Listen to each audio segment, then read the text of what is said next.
Matchday Live on Wolves TV. Listen for free online at wolves.co.uk or on the move anywhere in the world via the Wolves app. Neves brings it down on the volley. Oh, you must be kidding me! Ruben Neves has just struck a sensational goal. Oh, it's heard in. It's the underdog Donker who arrives.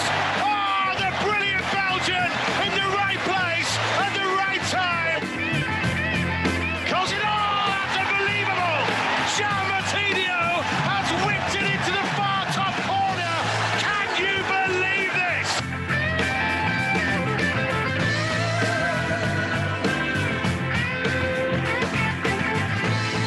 A very good evening from tonight's home of football. Matchday Live Extra is at the Theatre of Dreams, Old Trafford, for Manchester United against Wolverhampton Wanderers. I'm Mikey Burrows. Alongside me, as ever, is the Hall of Famer Andy Thompson, and we are also joined for this one by Ikeme, and the former Wolves captain Sam Ricketts is with us as well. Plenty more big guests between now and kick-off. There's some interesting team news to get to in just a second, but before we do that, Ikeme, it was less than 48 hours ago that we were pretty pleased, all in all, with how things went against Tottenham Hotspur. Yeah, we was. I thought it was unfortunate not to get 3 points. I thought the performance was really good. We had opportunities to win the game, especially right at the death, and I thought it was a good performance. And I thought Nuno would be happy with that performance too. Obviously, it's a quick turnaround, 2 games in 2 days. We always knew there would be changes, but as you said, there's big team news, and I'm not shocked by the team news, but I did kind of thought he might revert to what he's gone to. Well, he appears to have gone back to the back five. We'll put that team up in just a second and kind of go through some of it. Sam Ricketts, as a manager, when you have such little time to prepare from one game to another, are you slightly surprised that he's gone from a back four the other night to a back five when they haven't really had time to work on this? I think with most clubs, you say yes. I think with the way Nuno works and he trains us, the lads pretty much play this system nearly every day, I'd say. There wouldn't be many training sessions that would go by where they're not working on playing at a back three. They cover it an awful lot.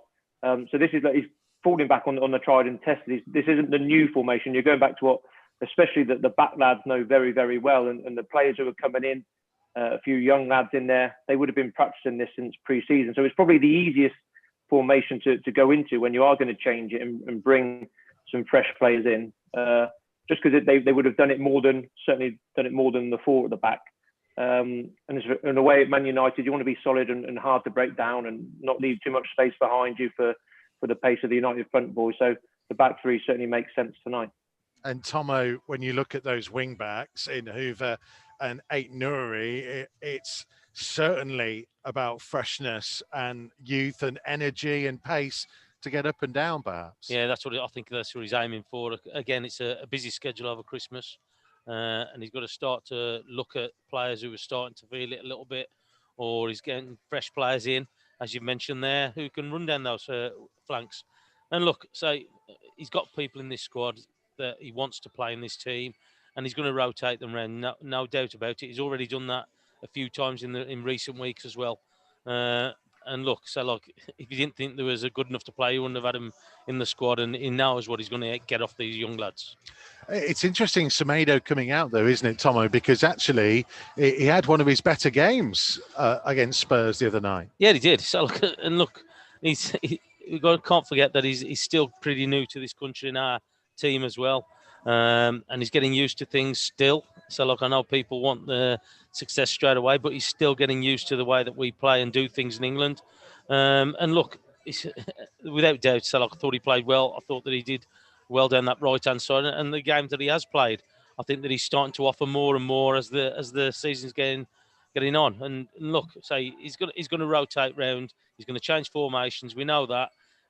He's brought that back four in the other night, and now he's gone to the three at the back. And I think he'll be consistently doing that throughout the season, depending on what team we're going to be playing. Carl Ikeme, Chris Uwelemo was quite vocal after the game the other night, calling for Owen Otazawi to be in the starting lineup. I think the quote was a bit of energy and physicality in midfield. Nuno clearly heard that and decided to go a very different route with a very different type of player. Why would anyone listen to Looms? well, indeed. But Vitinha is an interesting player to kind of drop in there. We've seen him obviously in what we think the lineup could be in a more advanced role. He could come in and play as kind of a number 10, an additional midfielder, and allow the front two of Traore and Neto to go a bit more narrower. I mean, I'm not sure where you would go as to where would be the best way to work those three. I'd imagine they're going to possibly even leave Adama down the middle, and honestly, maybe Neto and Vitinha each side. But I think, as you've said about the players coming in, it looks like they've gone for legs around Neves and Moutinho, and a bit of experience around the young boys coming in. But I'd imagine Vitinha and Neto would be on opposite sides of Traore, as we've seen Traore play a little bit more of a central role on Sunday evening. So it'll be interesting to see how they line up. But it's interesting to see Vitinha come in as well. I'm looking forward to seeing what he's going to bring today. He'll be chomping at the bit, and it's a massive game at Man United. And these players that have come in will be desperate to play and desperate to impress after a good performance at Tottenham. Because it's interesting, isn't it, Sam, that, I mean, if they do play as a front two, Traore and Neto, that's a hell of a lot of pace for Bailly and Maguire to have to deal with. It is, and I think if you look at United, you're always trying to find their weaknesses, and I think that's a big weakness for them. As much as Maguire, as his critics, he splits opinion, doesn't he? Some people think he's really, really good, and other people think, well, but it's his lack of pace, which is always the Achilles heel, I think, for him, and especially with Bailly as well. And Traore, we know, can beat anyone for pace. I'd have to go with Keames a little bit as well, and I think maybe you just clog up the midfield with the other two wide, but tucking in as well, and then just leaving Adama Traore really just to be nearly like a free role, but always be on the shoulder, always being able to pick the ball up and run and drive at United's backline, because the fullbacks are going to go high for United. The wing backs will take care of them, so there should be space for Adama and then Neto, and then to like you said, use their pace to try and hurt the back line of United. We will come back to this because there's a few more questions I want to get to all three of you, really. But we've got our betting partners, Boyle Sports, waiting to join us. We've got our charity bets to come as well. Carl Ikeme is up this time, so hopefully we can try and win some money off you, Leon Blanche, because every time you come on, we keep losing. This is not just losing the bets, we're losing matches. Well, then listen, you better stop having me on because it's clearly not working. But look, I mean, I think the couple of games I did do, the Villa game, Wolves, I still don't know how they lost that game. There was they battered Villa in terms of shots, in terms of attempts. The Villa keeper had an outstanding game. He was man of the match, wasn't he? But tonight, it's a tricky game. But I think Wolves have got to kind of look at what teams have been able to do at Old Trafford this year. Bar Leeds, who just played an open, expansive game, and they paid the full price for that, conceding 6. But prior to that, United haven't been great at Old Trafford because teams have sat back.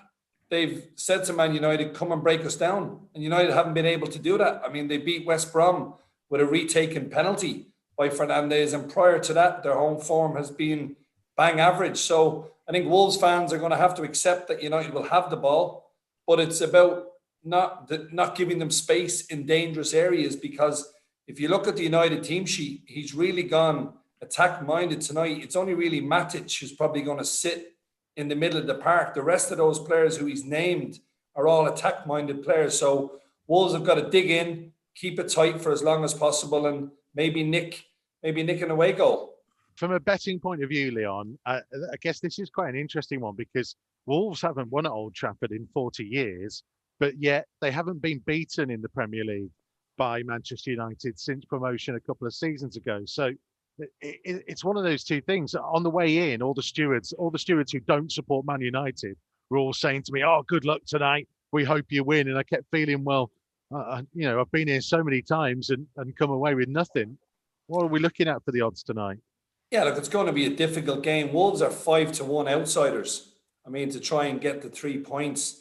United are odds on almost 1-2, 8-15, and the draw is 3-1. Look, Wolves haven't been scoring many goals on the road, but I look at 2 away victories this season. Away to Arsenal, winning 2-1, and away to Leeds, obviously keeping that clean sheet and winning 1-0. And I think if Wolves are going to get anything from this game, it's trying to stop Man United scoring more so than Wolves actually going all out to try and score. It's going to be a long night. I do think United are going to dominate possession. But with that pace that you guys have spoke about on the break, with Traore, Man United are quite slow down the middle, especially across that back four. And that's the area where I hope Wolves can exploit and hopefully get a couple of chances on the break, because that's how they've been set up. It looks as if Traore is going to have a long night up top on his own. Yeah, Ikeme, it's one of those, isn't it, where sometimes Wolves can produce a big performance against the big teams. We've seen it so many times over the last couple of years that long record waiting for a win here at Old Trafford. Actually, you could see an opportunity for Wolves to get something tonight if they can hit them on the counter, as we think they may well try and do. Yeah, definitely. I think we've had good success against the big clubs since we've got promoted. Good memories against United, especially at the Man Utd in the FA Cup, and I think they'll take them good memories into this game. I don't think Wolves will be fearing United in any way, especially after a great performance against Tottenham, and they'll go in to this game knowing United's weaknesses, knowing that United haven't got pace up top, and I agree that we probably will be sitting in for a large portion of the game, and we've got a lot of pace up there to really hurt them. Leon, what are people going to be looking at betting market wise tonight? What's interesting? Some of the punters. Yeah, I mean, a lot of people are saying that we won't have an awful lot of goals in this particular game. Under 2.5 has been quite popular, and Wolves. I look back to that Leeds game and the Arsenal game, and they played so well. They were so disciplined when the opposition had the ball, but they were so electric on the break. And I think that's the model for success here this evening. I actually think a draw would be, a point away from home at Old Trafford, even though United have been struggling. It's a 3-1 chance. And then you're looking at, we spoke about him anyway the last time I was on. I'd love to see Traore get on the score sheet. He's got everything that you'd want, in a football. He's got power, he's got pace, he's added assists to his game, but I think he needs to get a couple of more goals. So hopefully, from a Wolves perspective, Adama Traore getting on the score sheet, he's a big enough price to do so. So if anyone out there is thinking that maybe tonight would be his night, he's 14-1 to score the first goal. He's 5-1 to actually score at any time in tonight's game. There's been a few quid knocking about there, and of course, the obvious ones from a Manchester United perspective, Cavani starts. You're looking at Rashford. He's been very good away from home. Hasn't really lit it up at Old Trafford yet. So most of the money from a match betting perspective would be on United. But I have a feeling Wolves can at least take a point away from Old Trafford this evening. Well, Leon, Sam Ricketts here. Sorry. You said Wolves are 1-5 tonight. How does that compare with the other away teams? 5-1, Sam. 5-1. 5-1. So, look, it's a pretty big price, actually, when you look at United's home form. I was amazed with how Leeds went to Old Trafford and just basically said, let's play a game of, it was like watching FIFA 2020, players were going everywhere. I don't think we'll see that with Wolves tonight. I think they'll be much more disciplined. I think they'll get in. They'll set their stall out probably with a 4-5-1. The two wide boys will try and help Adama as much as they can. But 5-1 is a big price for Wolves. What will Leeds go in there out of interest? Sorry. What will Leeds his price to win there? Sorry? What price were Leeds to win at Old Trafford? Leeds would have been probably a little bit bigger, maybe 11-2, 6-1. So Wolves are not as big as Leeds. I think everybody thought that Leeds were going to go and not change their style. I think Bielsa came out and said as much in the pre-game, so that would push their price out. Because, I think all of us know, if you open up against Manchester United, they've got players who are going to cause damage. But if you try and frustrate them, which teams have done at Old Trafford already this season, they find it difficult to break sides down. Yeah. Right. Charity bet time. Trying to raise some money for the Wolves Foundation. Unfortunately, we've not been able to get anything out of Leon's pocket so far on these. I've gone a little bit more left field because you mentioned Adama Traore. Neither he, João Moutinho or Ruben Neves have scored a Premier League goal in 2020. This is their final opportunity. So I want the opportunity for them to get that goal tonight. Wolves to win, any of those three to score, and at least one penalty to be awarded in the game, because Wolves have had a couple of opportunities in recent matches that haven't been given. Surely they're due one. Man United win more penalties than anybody else in the Premier League. So come on, Leon, what are you giving me for all of that? Yeah, look, you are expecting Mikey for a few miracles to happen, so hopefully they do for you. But it's a 16-1 chance. Wolves to win, any of Moutinho, Neves or Traore to score, and at least one penalty. Hopefully, if there is a penalty, that'll be going Wolves' way. Okay, 16-1, that'll do me. Carl Ikeme, your big moment. Do you have a massive long list like me and Chris Awelamo have in recent weeks? Nah, I've kept it simple. Coming off the confidence of guessing the score right for the last game, thought I'd add that in there again. Yeah, I'm going 2-1 Wolves with Neto to score first. Yeah, and Carl, that's a 50-1 chance for 2-1 Wolves and Neto to score first. So, look, just you know killed what I my mean? soul. Listen, it's not possible now. Look, here's hoping. I mean, I'd love to see Wolves get 2 and Neto to score. Boyle Sports want to give this charity money away, lads. It's up to you to make it happen. 50-1 For Neto to score. For a 2-1 scoreline and Neto to score. And I've put down 3 players who haven't scored in a year, and I'm getting 16s. Well, Neto Mikey has got to score first. So he's first goal scorer and Wolves to win 2-1. Unbelievable. Right, we need some money from you, Leon. Otherwise, I don't know where we're going to get you back on again if we can't prize open that wallet in the new year. Thank you very much, my friend. Good to see you. And Happy New Year to you. Happy New Year to you guys, and the best of luck tonight. Thank you. Thank you, Leon. Leon Blanche from our betting partners at Boyle Sports. We're trying to win some money for the Wolves Foundation. Hopefully, we can do so this time, because we have not been very good when it comes to betting.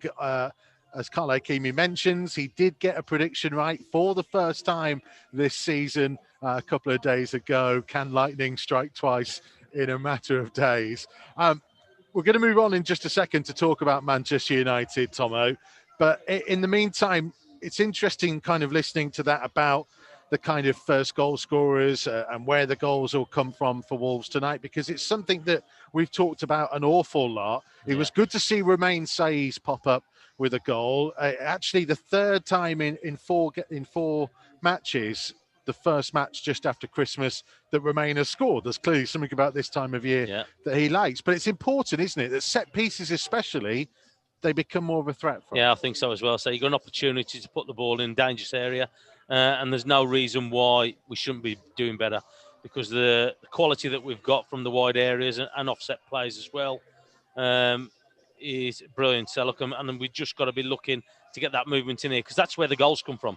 The goal has come from Saiz just getting across in front of Kane and just getting his header in there. And that's the only way that you're going to get goals. If you're standing up against them or there's no movement in there, it's pretty easy when there's especially the marking zone only as well. So I think that a little bit more movement, as Saiz did for the goal, I think is going to cause problems for anybody, because the delivery has been right on the mark many, many times, but we just haven't been able to get anybody on the end of it. Tomo, what's changed, James? Remember the year they got promoted? Barry Douglas was whipping balls in. They were scoring off so many free kicks, corners, and the players aren't any different. I know we're missing Bolly tonight, but they're not a huge amount of players change-wise, is there? No, there isn't. So like I said, I think we've become a little bit static on set plays for me. I think they're just standing up against them, competing in that way. And you know as well as me, Sam, if somebody's got a run on you, it's always more difficult to mark them if they're coming across with you, as the goal showed again for Saiz. And I just think that Neves, where he was used to him scoring from range and distance, just hasn't hit the mark at the moment. And we're not really testing the goalkeeper for me. So, look, I just think that we've got to start to get back a little bit where we're looking to hit the target rather than going for power, or we're trying to be that precise that we just can't get past the keeper. We're also, aren't we? They've had a thing where they've kind of been trying to change the angles all the time. So there's been a lot of short corners that then get moved round, and of course defences then get out, and the ball in is not always then the best one. Whereas actually the one they scored from the other night was just a ball whipped in to the near post, and Sai's got a run on everyone. Let's talk a little bit about Manchester United, because we've got our next guest waiting to join us here on Wolves TV this evening. It's been an interesting start to the campaign for United. We can speak to a man who knows all about them, having won many trophies over many years. Welcome to Matchday Live Extra, David May. Glad to have you with us. How are you? I'm good, mate. How are you? I'm very well, thank you, David. How do you assess the way United have gone about it this season? Because looking from the outside, they've scored an awful lot of goals, but they seem to have conceded quite a few as well. Yeah, it always seems to be the case, doesn't it? You tend to score loads of goals and then concede them, but obviously, as long as you make sure that you score more than you concede, you're going in the right way. Tonight's a tough game. It really is.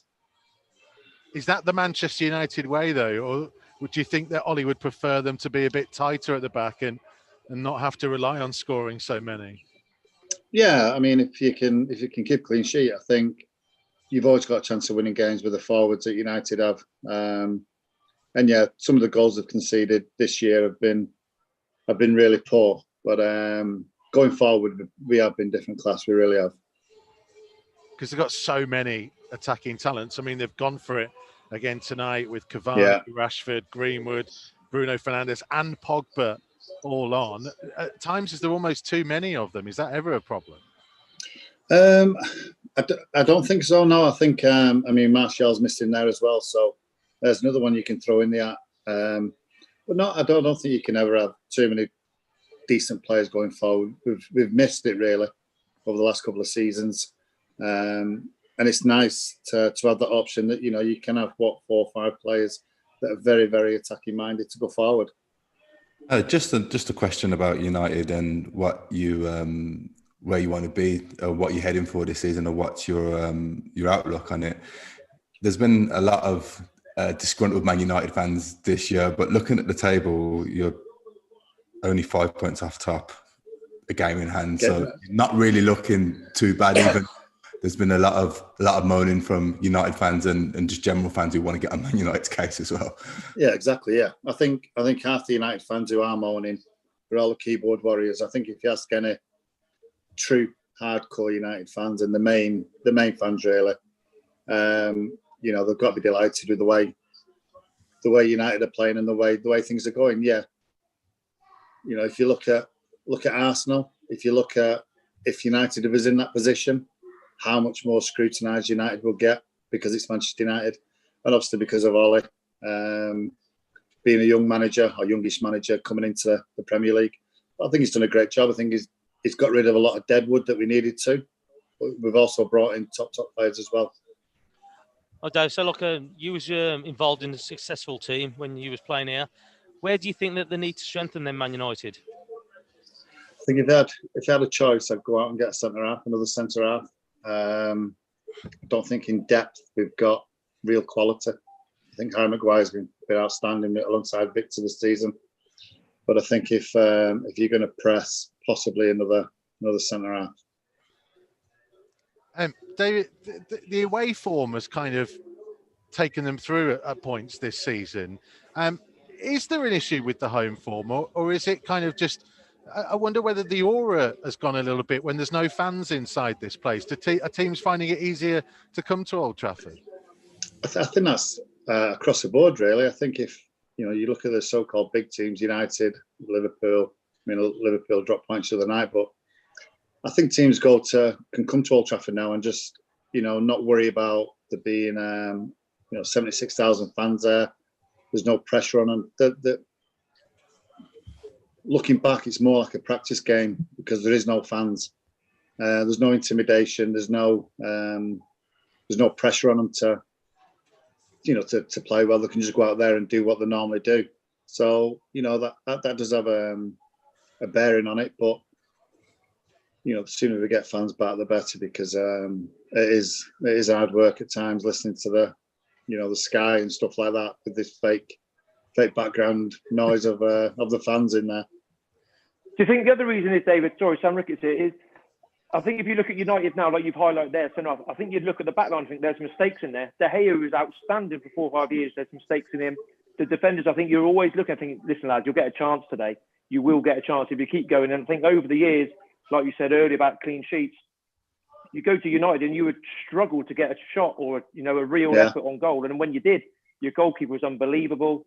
I don't know. I just think there's, like you said, there's a frailty at the back now, isn't it? Amazing going forward. But is it a frailty, or is it the team too open? They're getting exposed too much to defenders. I don't think at the back there's real.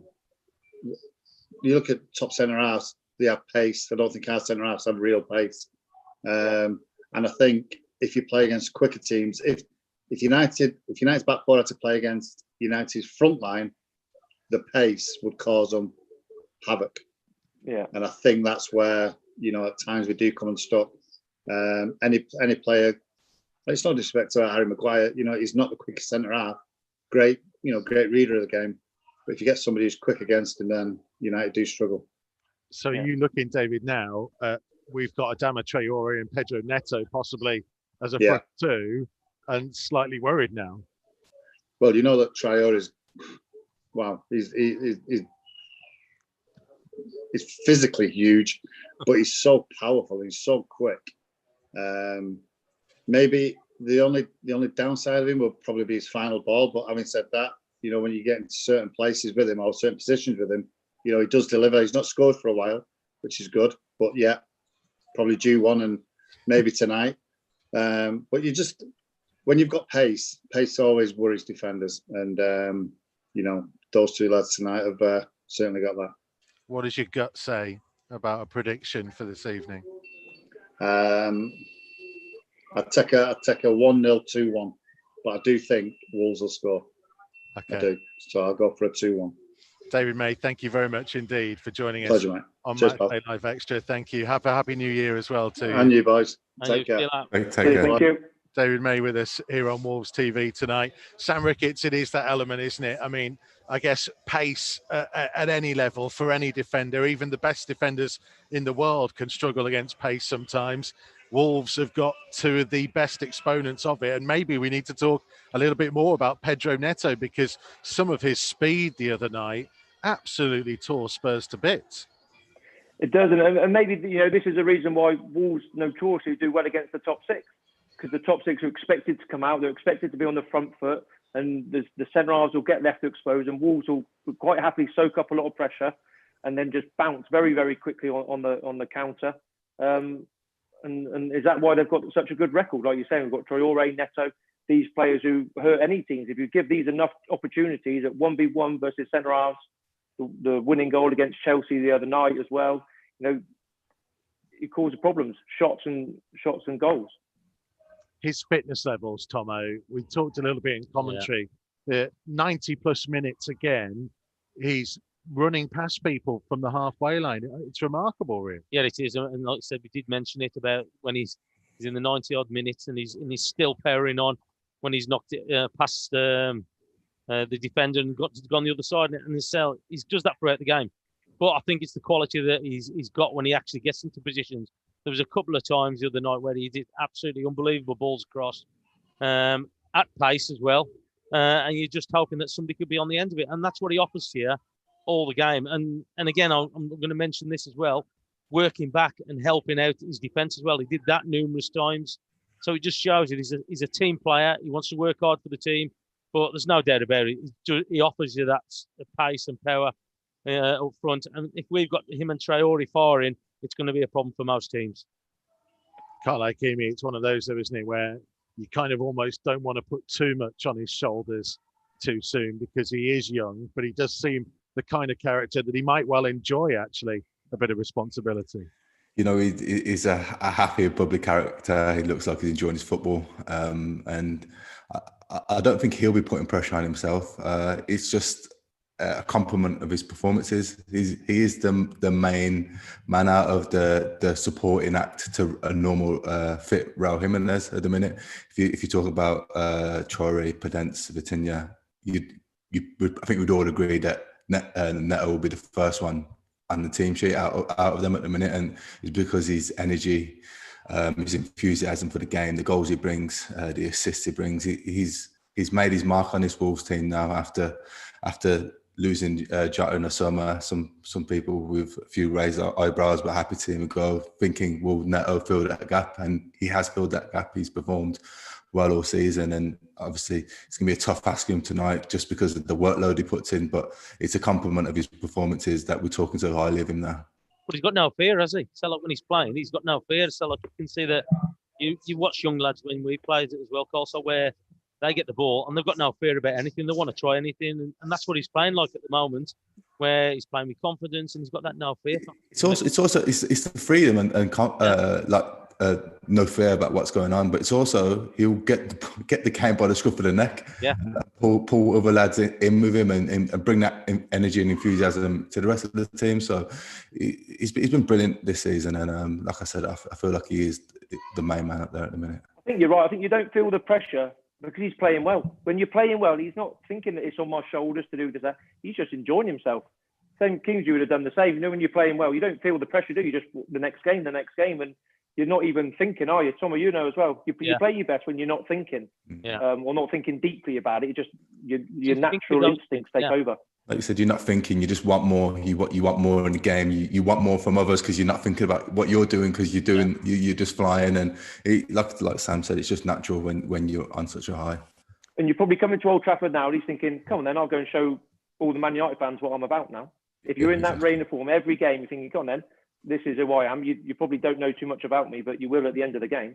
Well, he had a goal disallowed here last season, I think in the FA Cup game, as well as one disallowed at Anfield. So he very nearly announced himself strongly last year. Let's hope he can do similar tonight. Talking of flying wingers, let's speak to another of our guests this evening on Wolves TV's Matchday Live Extra. A big welcome to the programme and to Wolves TV, to a man who's currently watching his telly, I think, as we wait to connect audio to him. Jordan Graham is joining us. This is like when you're telling him on the pitch to track back. You can't hear you then as well.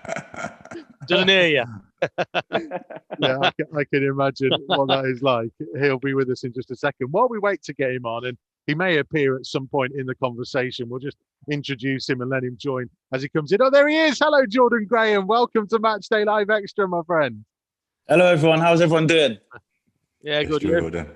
Yeah, good. Thank you. Good.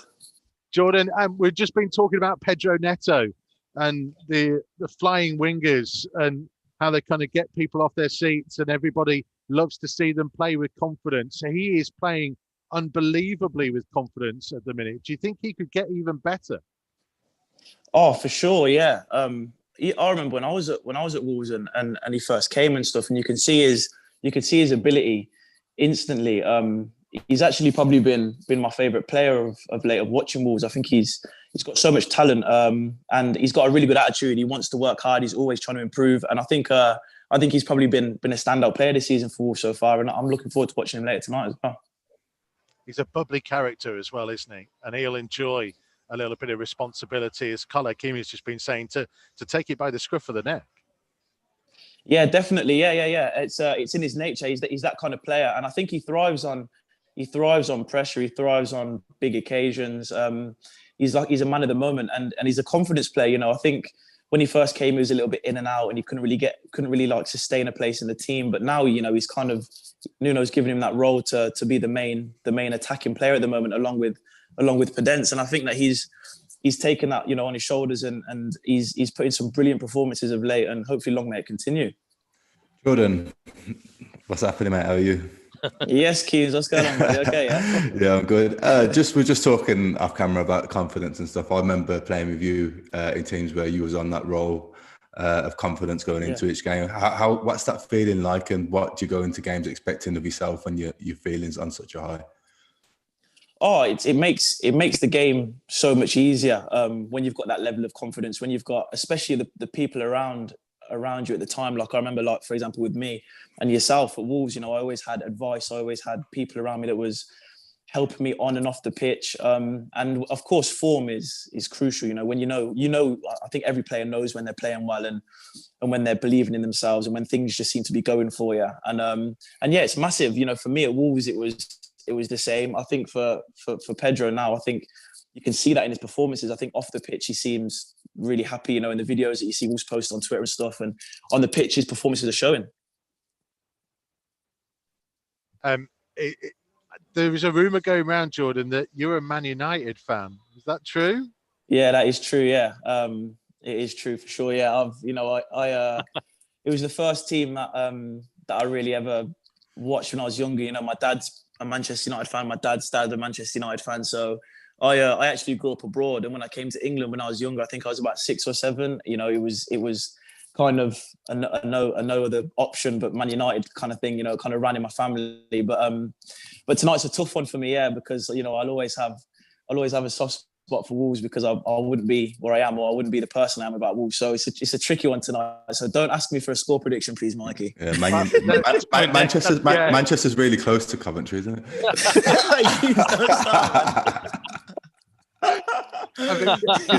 This is the thing, Jordan, though, man, because that you are still a fan's favourite, and that period when you first got into the team, and as Carl says, was absolutely on fire.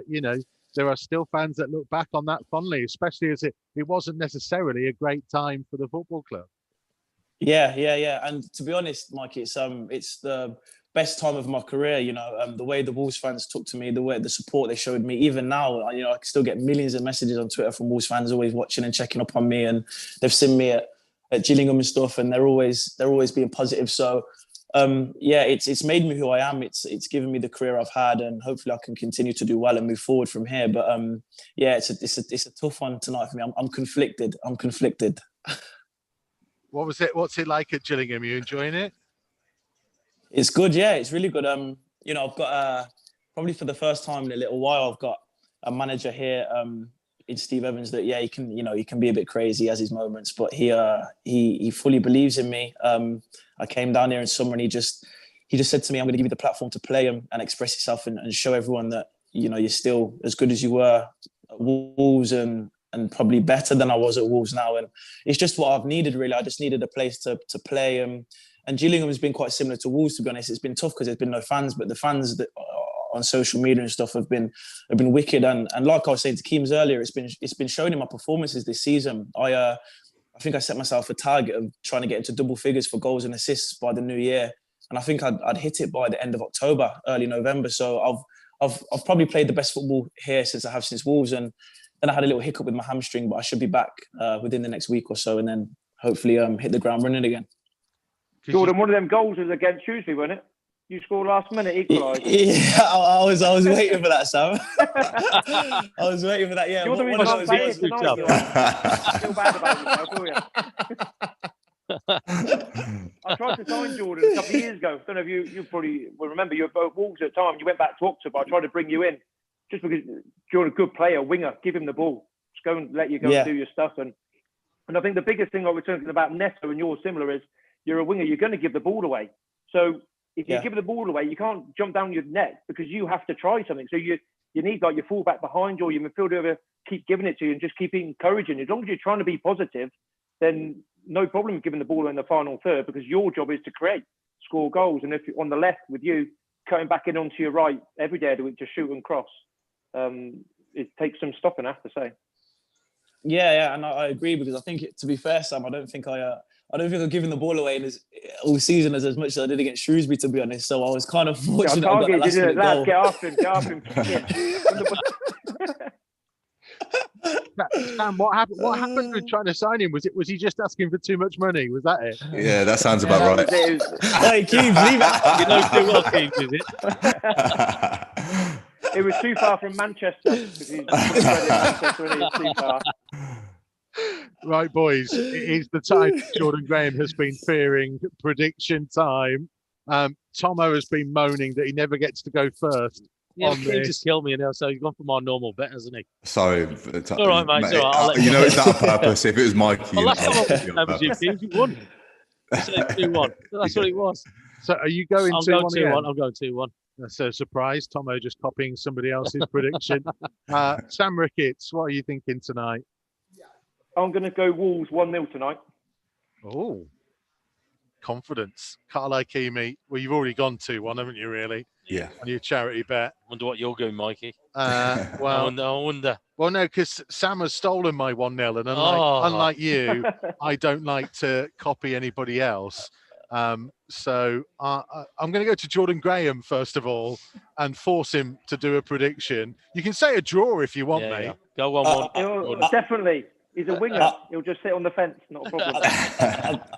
I think the connection. I'm gonna go 2-2. I'm gonna go for 2-2. I think both teams can score. I think United obviously have amazing players going forward, so I imagine they can put a few in the back of the net. I think Wolves have the quality going forward. You know, a lot of the players have confidence. So I'm gonna go over 2-2. Okay, I'm gonna go. It's the end of the year. United have given us a free bottle of wine. I might have drunk some of it already. I can't. I'll keep knocking him to wake him up. I'll keep knocking him out. Don't worry. I'm gonna change the habit of a lifetime and go for Wolves 3, Man United 2. Absolute goal fest to end the year. Goodness me. Jordan Graham, thank you very much, my friend. Happy New Year to you, and hopefully we see you back playing pretty soon. And you, Mikey. Cheers, fellas. Thank you for having me. Take care, everyone. Thank you, mate. Cheers, Jordan fellas. Graham. More from Sam Ricketts and Carl Ikeme to come here on Matchday Live Extra. But don't go anywhere, because the first half is coming next. Manchester United against Wolves here on Matchday Live Extra.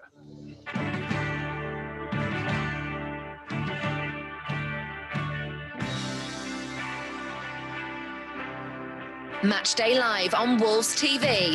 Listen for free online at wolves.co.uk or on the move anywhere in the world via the Wolves app.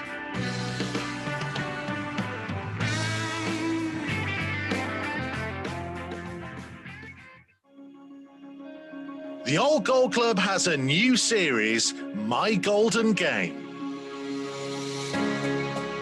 Speaking to former and current players, coaches, managers and fans of the matches that meant the most to them. It's a club who I have in my heart, and I always keep following it. I'd been back to Molyneux on a few occasions, and I never got a good reception, and that hurt me a little bit. Not that I thought I deserved better, but maybe because of those two games against West Brom, where I scored 4 goals in 2 appearances. Check out the series so far, featuring the likes of Jodian Lescott, Kevin Doyle, Neil Emblem and Dennis Irwin. I was absolutely delighted when they came in from League One, and even more so when, after having a tough first 4 or 5 months, that we were on a bit of a roll and ended up playing in this fantastic game. Old Gold Club, My Golden Game, available now. Wolverhampton Wanderers is a club with a bright future, but also a shining past. See the history of the club we love, from humble beginnings to the present day, in the Wolves Museum, featuring unique artefacts from our illustrious past and interactive exhibits for kids big and small. The Wolves Museum, open Fridays, Saturdays and Sundays from 10 a.m. Book online at wolves.co.uk or visit the ticket office.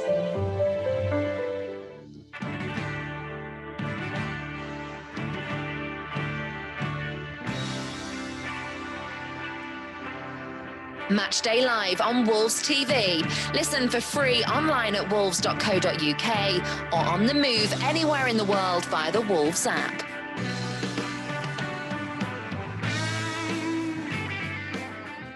The final game of 2020 and Wolves' third visit to Old Trafford in the calendar year. Defeat in an FA Cup replay in January was followed by a goalless draw in February, extending the Old Gold's winless run here to 12, going back 40 years. United are unbeaten in their last 8 Premier League games, including the last 3 at home.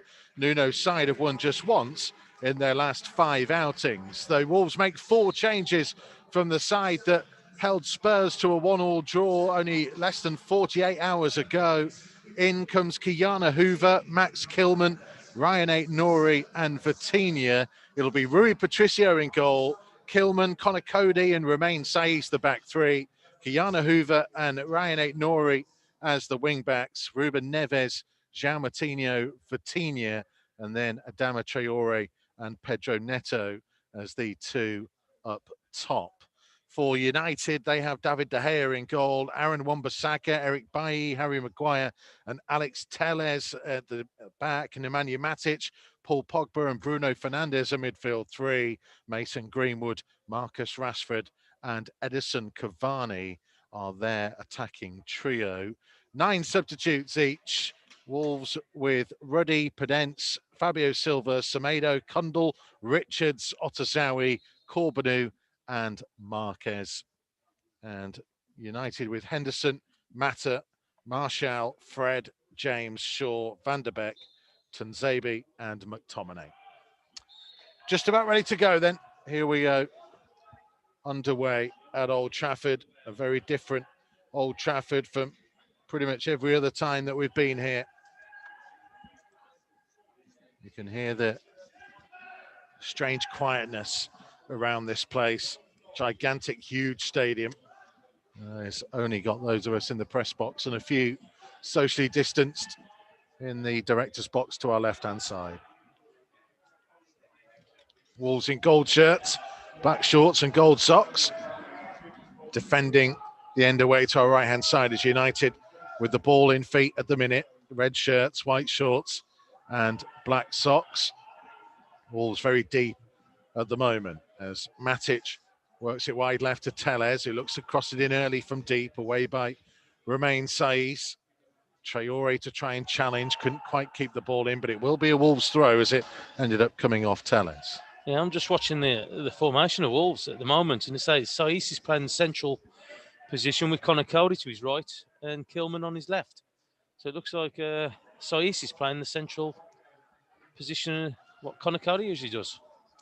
Yeah, we'll keep an eye on things. It might be that they are trying to match up maybe. Saiz trying to get tight to Cavani. Yeah, possibly. In the meantime, Traore is offside just over the halfway line. Yeah, he might be more of an aerial threat than Cavani. So like, and Saiz is basically just picking him up. It is definitely a back five, but yeah, Saiz is playing the Cody role. And Kilman on the left, Cody on the right. But it's still Connor Cody. You can hear bellowing out the information though, isn't it? So it's he's still one who's leading everything from the back. Well, here comes Telles down the left-hand side for United. Just closed down, comes back to Bruno Fernandes. Telles again, back to Bruno Fernandes, midway inside the half, blocked off by Neves. Ball rebounding to Matic, closed down by Traore. Bruno Fernandes down the line. Alex Telles again trying to whip a low one in, and Saiz well positioned ahead of Cavani to turn it behind for United's first corner of the game. Well, already you've seen 2 or 3 crosses from that left-hand side, looking for that ball whipped in for Cavani. Well defended by Saiz, just keeping his positioning right. United getting on with things quickly, taking the corner short from the left-hand side, and Vitinha was back there, and there's an offside flag gone up anyway. Yeah. Wolves will be able to clear their lines. Jonathan Moss is the man in the middle tonight. Well, you can kind of see what kind of Man United is going to be doing. A lot of possession, quick play, and they've got to be disciplined, Wolves. He's just looking at the strike force that they've brought on, well, put into the game tonight, Man United. Got a lot of goals or a lot of opportunities to score goals with players in there. Patricio ready to kick forwards. I mean, it might be an element, you know, about specifically trying to counter Marcus Rashford, putting Cody out there. Kind of Rashford will play infield away from Kiana Hoover as the ball goes back to David De Gea. So Connor Cody is showing his versatility. Well, they need to be careful as well, but Fernandes, I've already saw him just sitting in that little pocket. Well, they're trying to play Rashford offside here, and it's not worked as he runs in behind Hoover down the left-hand side for United, up towards the edge of the penalty area. Just closed down by Neves, works it wide to Telles, who crosses first time. Saiz is well positioned to head the ball out to the edge of the area. Wan-Bissaka trying to take it down the right-hand side. Infield to Greenwood, back to Bruno Fernandes, left-footed, trying to switch the play out to Telles. Down the line, left-hand side of the box for Pogba. Pulled infield to Rashford. Tried to play 1-2 with Fernandes, but Saiss read it, then drops a shoulder and plays a little pass to Neves, who finds Hoover, and Wolves can play their way out of trouble. Yeah, it was great positioning from Saiss, wasn't he? Just stepped into it and just took the ball. Well played by Neto.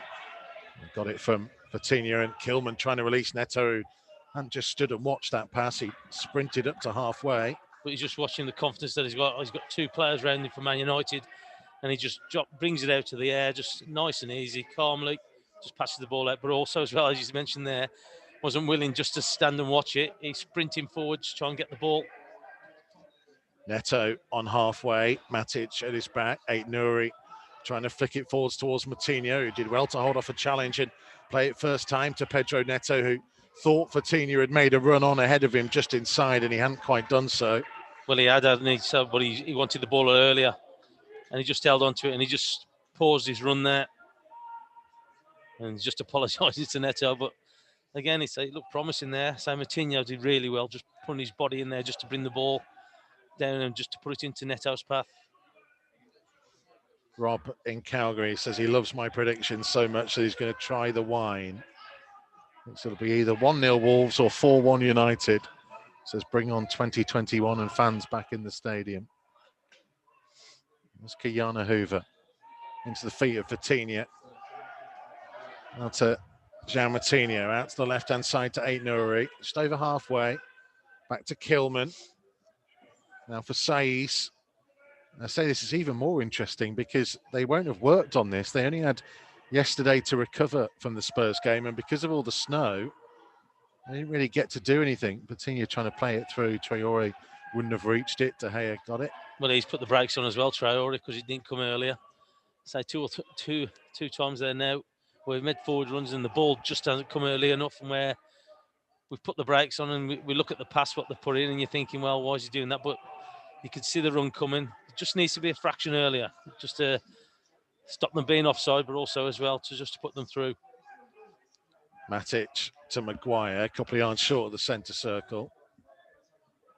We'll look to lift it high out to the left-hand side to Rashford, who just about kept it in, and going to try and drive at Ruben Neves, going past him towards the edge of the area, continuing on his charge. Ball almost came to Greenwood. Aït-Nouri intercepting on the edge of the area. Vitinha turning and setting off and trying to release Neto, but too much on the pass allowed Bailly to get back in front of him. Wan-Bissaka infield to Maguire, taken on by Pogba. Inside the centre circle, to the left-hand side to Matic. Just over halfway, back into his own half to Maguire. And Wolves are fairly happy at the minute to sit pretty deep when United have it. They'll try and close down now as Rashford looks to try and switch the play to the right-hand side for Greenwood. Greenwood just into the penalty area, shaping back onto his left foot, tried to feed it into the gap, and Saiss cleared it from the penalty spot. Yeah, he did well again, didn't he? So, but you can see what he's trying to do. Greenwood trying to cut inside on his left foot. Good footing by Neves to dispossess Rashford. Moutinho to Neves, early into the feet of Traoré, who turns and looks to drive over the halfway line, cutting through the middle, past 2. He still continues on here, Traoré. Closed down now, feeds it to Neto, just 5 yards to his left-hand side. Neto into the penalty area, back onto his right foot, curling an effort straight into the arms of the waiting David De Gea. Yeah, Man United just forced him a little bit wider than he wanted to go, didn't he? You could see he was trying to get it onto his left foot, but he just checked back and just had to go with his right foot. It's quite easy for De Gea, but at least it's promising run from Traoré down that right-hand side. It's his first one in this first half. Just needs to get him on the ball a little bit more. Neto's had a bit of the ball, and you could see that he wants to run at them and he wants to cause problems. We've got to try and do the same with Traoré. Ball through for Mason Greenwood. Looked like offside there. The flag has stayed down. It's going to be played backwards to Rashford, who fancies an effort from distance. It flashes through the 6-yard box and wide of Rui Patricio's left-hand post. I was going to say, we don't play offsides anymore, do we? So for me and you, where we're standing, it looked offside, didn't it? And I don't get this thing where if it looks clear offside, you've got to put your flag up. He's offside. Well, it's the element, isn't it, where if they If they play it back to Rashford here, if Rashford crossed it and Cavani scored, in theory, it wouldn't be offside. Yeah. They wouldn't go back that far. Though they do tend to vary how far back they go at times.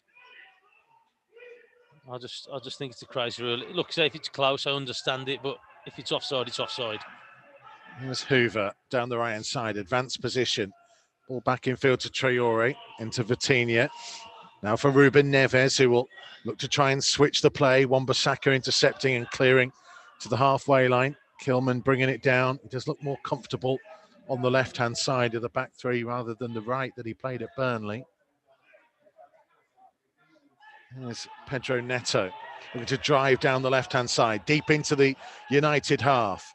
He's got Aït-Nouri down the line, goes backwards to Moutinho. He will switch the play over to Connor Cody. Out to the right-hand touchline for Hoover. Infield to Vitinha. Looking bright and bubbly early on. Trying to turn and look for a teammate as Wolves attack the Stretford end.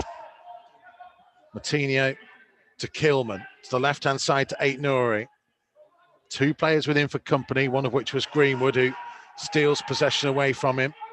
Wan-Bissaka playing it off Aït-Nouri, and Kilman came and made sure the ball went out of play. Yeah, Aït-Nouri's just got to move the ball a little bit quicker there. You could just see Man United getting closer and closer to closing him down.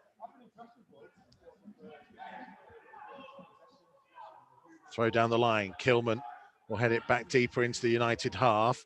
Vitinha stealing possession from Pogba. Might open out here for Vitinha, who fancied a dig from distance, and De Gea can only grab it at the second attempt. Yeah, well done. There's just nicking the ball off Pogba. He did well, and it opened out, and it wasn't a bad effort. No, I don't think he caught it as sweet as he wanted to, but it was on target. De Gea just went down to his left-hand side. Bounced awkwardly in front of David De Gea. Probably was why he palmed it out. There wasn't anybody closing in for Wolves. As Vitinha cushions a header neatly down to Neves, who carries the ball over the halfway line. Out to the right-hand side to Pedro Neto. Now to Neves again, closed down by Bruno Fernandes. Hoover dropping a shoulder and trying to switch the play from wing-back to wing-back. Aït-Nouri couldn't quite get it close enough to him as he tried to chest it down. Wan-Bissaka's back heel for Greenwood. United trying to settle back in, but you'd argue Wolves have had arguably the stronger of the opening period here. I think they've done all right, haven't they? So, like, Man United had a little bit of possession in that first few minutes, but Wolves are more than come back into the game here, and so, if anything, they've asked a few more questions of Man United going the other way. They've stole the ball, they've had a couple of efforts. Kilman. Just a high ball forwards that Bailly is in trouble as he's lost it to Traore. Traore just left-hand side of the penalty area, pulling it back. Neto leaves it for Neves to strike it, punched away by David De Gea. Ball comes out to the Wolves' right-hand side to Hoover. Infield to Neto. Neto right-hand side of the penalty area, back onto his left foot, trying to strike it, blocked by Maguire. And he'll chase the ball and settle for a throw out by the corner flag. Oh, I'll tell you what a strike from Neves. Anywhere else he's scoring that. Unfortunately, it was straight at the keeper, De Gea. But didn't Traore do really well. So, like, picking the pockets of the defenders, just pulled it back great for him. Throw in here to Neves, edge of the penalty area, off balance. He tried to get it backwards towards Moutinho, who's lost out to Greenwood. United with red shirts pouring forwards. Bruno Fernandes in the centre circle to Pogba to his right. Out to Wan-Bissaka, looking to run at Aït-Nouri. Tried to feed it down the line for Pogba. Aït-Nouri got a touch on it to slow the attack. Kilman comes across. It'll be a Manchester United throw right by the corner flag. Yeah, so that's what they have got to be careful of, hasn't it, with the pace of Man United. They don't get caught, especially in those central positions. Just didn't fall for Moutinho, did it? Couldn't just get it down and just had it stolen off him. 13.5 minutes played at Old Trafford. Pogba back to Wan-Bissaka and shown away from the Wolves goal by Moutinho. Matic back to Maguire. Across the centre circle for Alex Telles. Further out wide to that left-hand side to Greenwood. Infield to Rashford, turning away from Vitinha.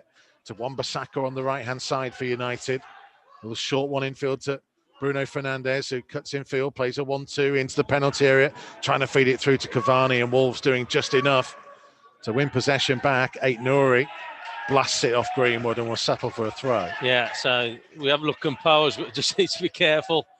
A lot of Man United bodies there when we've got it in the box and we're controlling it. Just need to be very careful, because if they nick that in there, they're definitely shooting at goal.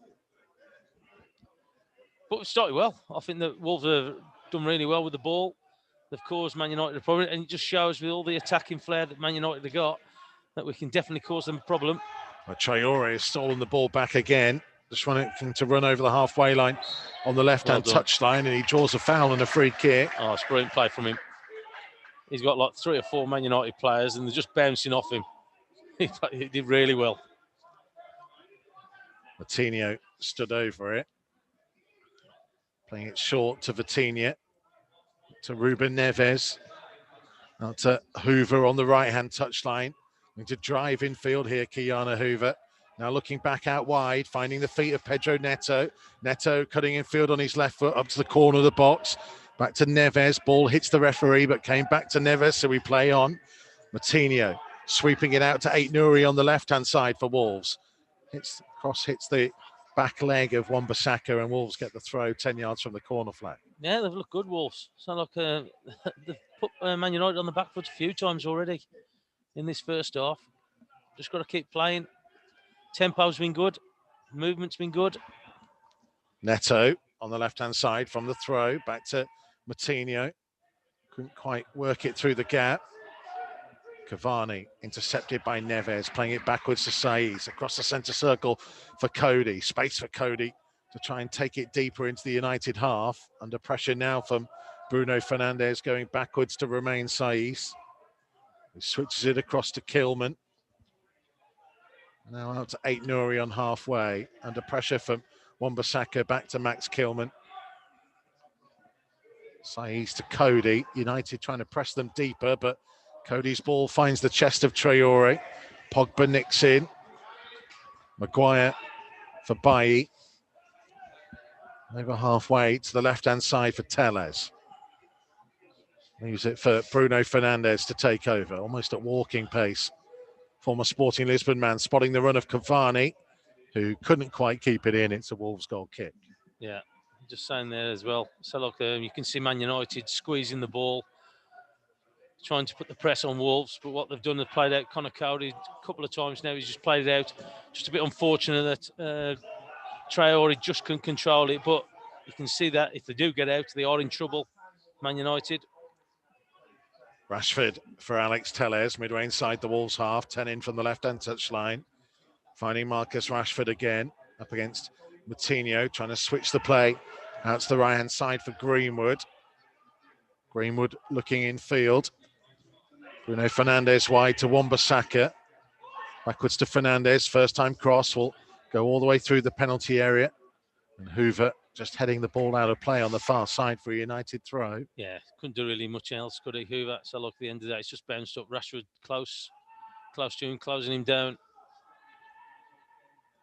Matic back towards halfway to Maguire, trying to step away from Pedro Neto. Matic just helping it out wide for Telles, who takes a touch, open out his body, cross, Saiz cleared. Bruno Fernandes trying to strike from distance, closed down by Neves. Ball rebounds out to the Wolves left, and Aït-Nouri fires it out of play for a United throw. Yeah, had nothing on though, did he? So Neto was just over the other side. Didn't have nothing on to hit. Did the right thing, just tried to get rid of it up the field. Home side just maybe coming back into it, although Neves has been crunched by Wan-Bissaka, and Wolves get a free kick a couple of yards outside their own penalty area. Yeah, just an accident. He's slipped, hasn't he? Wan-Bissaka. A bit painful for Neves though. He's apologising to him. Couldn't do nothing about it. It's just pure accident. Just lost his footing. Yeah. David Rolls says, thin blanket of snow on the ground, covered in ice. Warm house with the family. Watching Wolves and listening to Mikey and Tom are going for a 1-1 draw. What's that? I thought you might have gone for that, Michael. You're a bit bold today. I have been bold. Yeah. It must have been that bottle of wine they give you. A bit giddy, but it's the chocolate that I was more appreciative of. Patricio with a big kick forwards. Traore winning the flick on. Wan-Bissaka challenging with Aït-Nouri. Ball drops to Greenwood. It's going to rebound in field. Bruno Fernandes got there just ahead of Ruben Neves. They play on as Matic works it to Alex Telles just over the halfway line. Down the United left. Goes down by Neves. He'll have support from Rashford taking over. Matic backwards to Maguire. Wide again to Marcus Rashford. Midway inside the Wolves half. On the left-hand touchline. Infield to Matic. Now further wide again for Telles. Back in field to Matic once more. Trying to find Bruno Fernandes with a flick. Cavani helping it on. Cody cushioning a header down to Neves, who Vitinha. Lovely first-time touch to set Traore away. And Traore running at pace deep into the United half. Out across to the left-hand side to Neto. Couple of yards outside the penalty area. Back to Aït-Nouri. Now to Neto again. Infield to João Vitinha. And to switch it across to Connor Cody. Low across the centre circle. Now to Hoover on the right-hand side. Back to Neves. Now to Cody. And to Romain Saiss. So what a lovely touch that was by Vitinha to get Traore away. It was a great touch, wasn't it? I think he's put it for the legs of a United player, but he's just setting away. I thought he would do a little bit better there, Traore. I thought he was just going to drive at one of the lads at the back. So I think it was Maguire. Just try and get him to come towards him. He did well. Kilman steps away from two challenges here, Max Kilman. And now trying to release Aït-Nouri down the left-hand side. And it's an excellent ball. And Aït-Nouri into the penalty area. Low cross into the near post. Cleared away by Maguire inside the 6-yard box. Yeah, we didn't have nobody coming across that front post, did we? So, look, he's great positioning from Aït-Nouri. Got to try and get somebody across that near post there because they've got a simple tap in. If they get somebody coming across, somebody's got to burst the neck to get in and have a gamble for me. Paul Clifford is backing Adama Traore to open his account for 2020 in the final game of the calendar year. Rich says Lisa's back from Mexico, so shouting Wolves on with me from the sofa with a glass of vino. Helen's gone for 2-1 Wolves, Neto and Adama. Bold lineup, she says. It is. So, but to Wolves have started well. We had a look at the lineup because there's a couple of players out there who haven't started this season yet. Pedro Neto winning a free kick midway inside the Manchester United half. Guido is flying the colours in Flower Mound, Texas. Says Man United 1, Wolves 2. He's got his flags outside. At Mikey Burrows, use the hashtag Wolves Live if you want to get in touch with us. Wolves have done well in the opening 22 minutes here. And they're on the attack again. And Kilman, Saiss and Cody are all making their way forwards from the back. And this is where we need to be careful if it does come out that we don't get caught. Could it be the moment for Cody? Oh. How he would love to Let's score hope at so. Old Let's Trafford. hope so. Let's hope so. Matinho with the free kick. Lifted in towards Saiss, who got something on it, looped, and I think it clipped the top of the crossbar. It's given us a goal kick. I thought De Gea had just got a touch on that. I think it's definitely at the bar.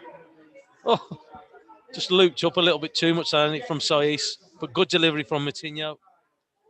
De Gea was scrambling, wasn't he? He was. I thought he was getting caught there. He maybe would have just got to it because it was looping a little bit, wasn't it? But good header from Saiss. Just off the top of the head for Saiss. Yeah, I think he would have had it covered. It's just bounced off the back of the crossbar, hasn't it? Saiss defending at the other end in the meantime, putting the ball out of play for United throw. He does well, doesn't he? On set plays, Saiss. He always seems to get something on the ball. Just flashed up on screen that Wolves are leading the efforts on goal by 5-2 at the minute and 4 on target.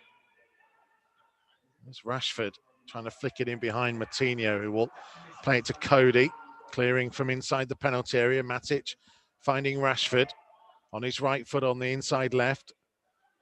Wolves again doing their best to try and get it clear. It comes to Alex Telles, who lifts across high to the far post, but Rui Patricio puts it out the air. Good hands. That's what you want from your keeper. Good throw out to Traore as well. Vitinha couldn't quite get it back to him. It's a shame that, wasn't it? Because he just tried to knock it back to him, to Vitinha. Yeah. He's done well tonight, Vitinha, as well. Yeah, so far. It's been good. Looks sharp, hasn't he? Pogba. So Alex Telles, 10 yards inside the Wolves half. Back into his own half to Maguire. Now for Matic. Across the centre circle, low for Bailly. That's the right-hand touchline to Wan-Bissaka. Back to Pogba. Closed down by Neves. Back to Bailly again on halfway. Base the centre circle to Maguire. We'll just dribble it over the halfway line and play it low out to the feet of Alex Telles. Back in field. There's Telles again. Back to Matic. And to Maguire. All seem fairly comfortable just to let United knock it around in these areas. Well, they're happy just letting them play in front of them. It's when they get a little bit of time and space, a little bit further on at the pitch, and the runners. That's where they just need to make sure that they're staying with them. Rashford, a couple of yards in from the left-hand touchline, midway inside the Wolves half. Again, having to go back to the centre circle to Maguire, to Bruno Fernandes, back to Maguire again. Now trying to lift it high out to Alex Telles, who set it for Rashford to try and carry it forwards, blocked off by Hoover. Alex Telles first the loose ball. Fernandes played it straight to Matinho, and Wolves now looking to try and break through Vitinha, who couldn't quite work it to Pedro Neto, and Maguire tidying things up for United. That was a shame, wasn't it? Because they defended really well, just got the ball. He was just missing that final pass just to Neto, wasn't it, from Vitinha? But again, it's looked sharp when they've had the ball. They've been passing it pretty well. Maguire out to the left-hand side to Alex Telles. Down the line for Rashford, who stayed onside, draws Cody out with him. Infield to Greenwood. Pogba, 30 yards from goal, to Rashford, just outside the corner of the box, trying to run on the outside of Hoover, right to the byline, checks back on his right foot. Neves, well positioned to just deflect his clearance away. It comes out to Matic, who crosses left-footed from deep, and Cavani might have helped that on its way, actually. And it's going to be a goal kick. I think he gave offside, didn't he, the linesman? He's got his flag up there. It might have been offside. Cavani, right on the edge of the 6-yard box. I think he actually, as I say, helped take it away from the United players that were running in behind him. Well, I think that's the third time that the ball's coming. Yeah, he's just offside. The linesman had put his flag up. He was just off, but that's the ball that they've got to try and stop. 3 times or so, the ball's come across from there now. Matinho to Aït-Nouri on halfway on the Wolves' left. Into the centre circle for Neves. Spaces to the right-hand side. Neves finding Kiana Hoover. To drive at Telles. Infield to Neves. Back out wide to Hoover. Just outside the penalty area. Back to Neves. First time cross. Whip through the penalty area. Through to Aït-Nouri, who controls it. Right on the left-hand edge of the Wolves penalty, the Man United penalty area. Neto trying to cross. Aït-Nouri swings his right foot at it, and it goes for a goal kick by the corner flag. I think you described it pretty well. Swung his right peg, because that nearly went in for the throw-in. I know he was leaning back and falling back, but again, some good play down that right-hand side from Hoover. Great ball in from Neves, and that's the kind of ball you'd think that Jimenez would have loved, wouldn't he? Just somebody in there, just somebody central. Maybe Fabio Silva as well. Yeah, don't want to see the replay again, do we? Saw that plenty of times when a certain A. Thompson was playing in a gold shirt. Trouble with the corner flag on more than one occasion. I thought he was talking about the ball in. There's Wan-Bissaka down the right-hand side for United. 25 yards from the Wolves' goal. He was allowed to continue on a little bit. Fernandes to Greenwood, back to Bailly. Wide again for Bruno Fernandes, closed down by Aït-Nouri, down the line for Wan-Bissaka, who tries to pull his cross back, but Matinho was well positioned and carries the ball away. Yeah, he needed some help there. Neto was running away from him. He needed some help. United with possession back. Greenwood went down off the ball as Cavani flicked it. Yeah, I'm just watching it again there. There was nothing. That was nothing. There's Traore in the centre circle, turning away from Cavani. To Kilman, leaves it for Matinho. Across the centre circle for Neves. Out to the right-hand side for Kiana Hoover. Vitinha was his option infield. Back to Hoover again. Into his own half to Connor Cody. Wolves' turn to play it around a little bit at the back. And well, I think they've done that in that first half anyway. I don't think Man United have had all the play. Nori getting the better of Wan-Bissaka. Not for a second time, though. And No. the United defender gets the ball. Yeah, I think it needed to go. He's just beat him. It needs to be passed then. He's done it a couple of times already, hasn't he? And he's looked good on the ball, Nuri, but he just needs to release that ball a little bit earlier. Because they're not going to give him the time and space. Matic leaving it for Alex Telles. Back to Harry Maguire. It's to the left of the centre circle, pretty much on halfway. Playing it early for Telles, flicked on the inside for Rashford. Back to Alex Telles, infield to Bruno Fernandes. Wide again for Rashford. Level the edge of the Wolves penalty area. Looking infield on his right foot. Support from Bruno Fernandes. Wide again for Telles, who crosses first time. And again, Patricio comes and claims it on the edge of the 6-yard box and looks to get Wolves moving downfield with an early kick towards Traore. Traore and Maguire getting involved in a little bit of shoving. Yeah, it's just head muscles him a little bit, didn't he, Traore? He just leant into him a bit. Towards the edge of the Wolves box. Cushion headed down by Saiz to Matinho. Over to Neves, to Matinho. They've looked sharp, Wolves, tonight. But what I've liked as well, they've had options, haven't they? They've had options when they've got the ball. Because United are trying to press them. And what they've had a midfield that they can just bounce that ball off. And that's something that they haven't had before, where it's either got to go long or you get caught with the ball. They've been able to bounce it off that midfield area. Cavani to Bruno Fernandes, midway inside the Wolves half, wide for Wan-Bissaka. Wolves guilty of maybe overplaying deep in their own half. Greenwood blocked off by Kilman. Matinho to clear. Neto is touching it back for Matinho. Neto's gone down off the ball here as Traore chases the long pass forwards. Neto is still down in his own half, holding his face. Jonathan Moss not interested, but De Gea puts the ball out of play. Just seeing if you'll see a replay of that. De Gea's just put it out of... Just past the half-hour mark at Old Trafford. Man United 0, Wolves 0. We'll get a replay of it now on the screens in front of us. Just running to his arm, I think. Neto set it off and he does kind of step across him, Matic, there. He's put his arm up to his face. Oh.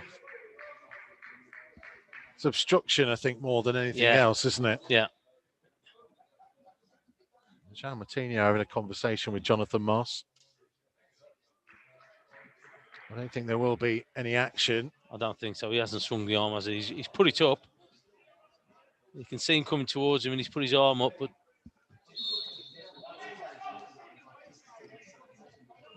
Matinho sportingly giving the ball back to David De Gea.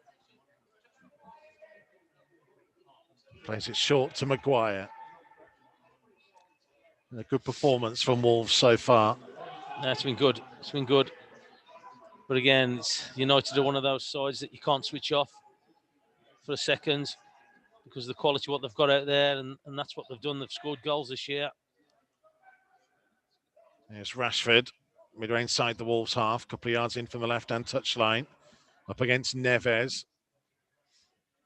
There's infield to Pogba. Pogba trying to play the early one as Rashford had continued his run. Miscontrolled it, ball's gone out of play. It's a Wolves goal kick. It's gone out. It's gone out. Shouts for Jonathan Moss to look over to his right-hand side and see the assistant referee had his flag up. Well, you're kind of Cody screaming. Chris Jones says, come on, my boys, wearing my 96 retro jacket with pride. Wolves doing great so far. Let's beat the Reds in Hensford.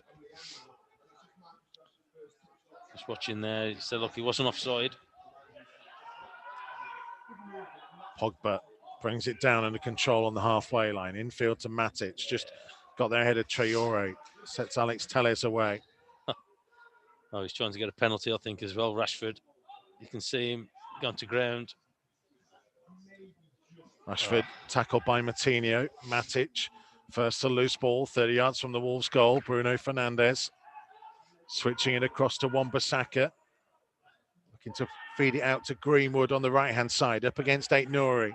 Greenwood, left-footed cross towards the far post. Big chance, big save by Patricio. And somehow Wolves have managed to work it away. Oh, I'll tell you what a save. Fernandes, wasn't it? Back post. Patricio got across his goal pretty well. Got there, was able just to block it. Had to make himself big at the all-important moment there, Rui Patricio. Yeah, I think it was Hoover just got caught. Ball watching. Just got caught blindsided by him. Again, just a bit of an experience from him. Oh, he's done well, because I'll tell you what, it's just bounced up and hit him on the knees. Patricio. Done well to get across. Either side of him, United would have been in front. Or even lower. It's gone through his legs.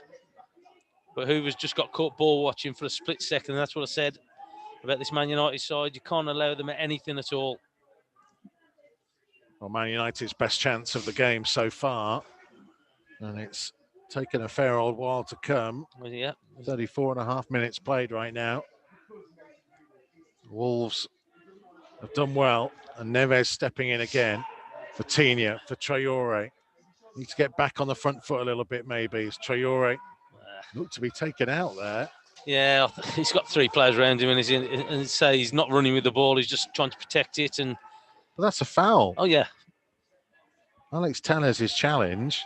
He doesn't get the ball, and he takes Traore down. That's a foul. Yeah, well, I'm not going to argue with him, mate. You know what my opinion is on it, things like that. There's Maguire. Forwards to Rashford, takes on the turn midway inside the Wolves half. Wide for Bruno Fernandes, looking to cut in field, blocked off by Neves. Man United throw.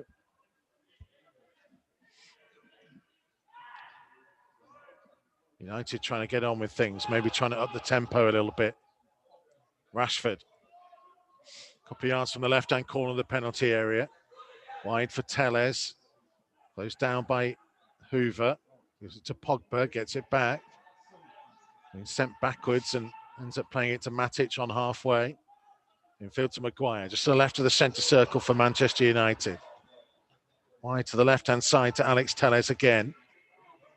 Almost showed too much of it to Hoover, was caught a little bit late. They play on because Rashford has it. Infield to Bruno Fernandes, tried to poke it on for Rashford, and it will go behind for a goal kick. Yeah, his way of play on it, say it was a free kick, but say he's waved on. His way of playing is let the game go.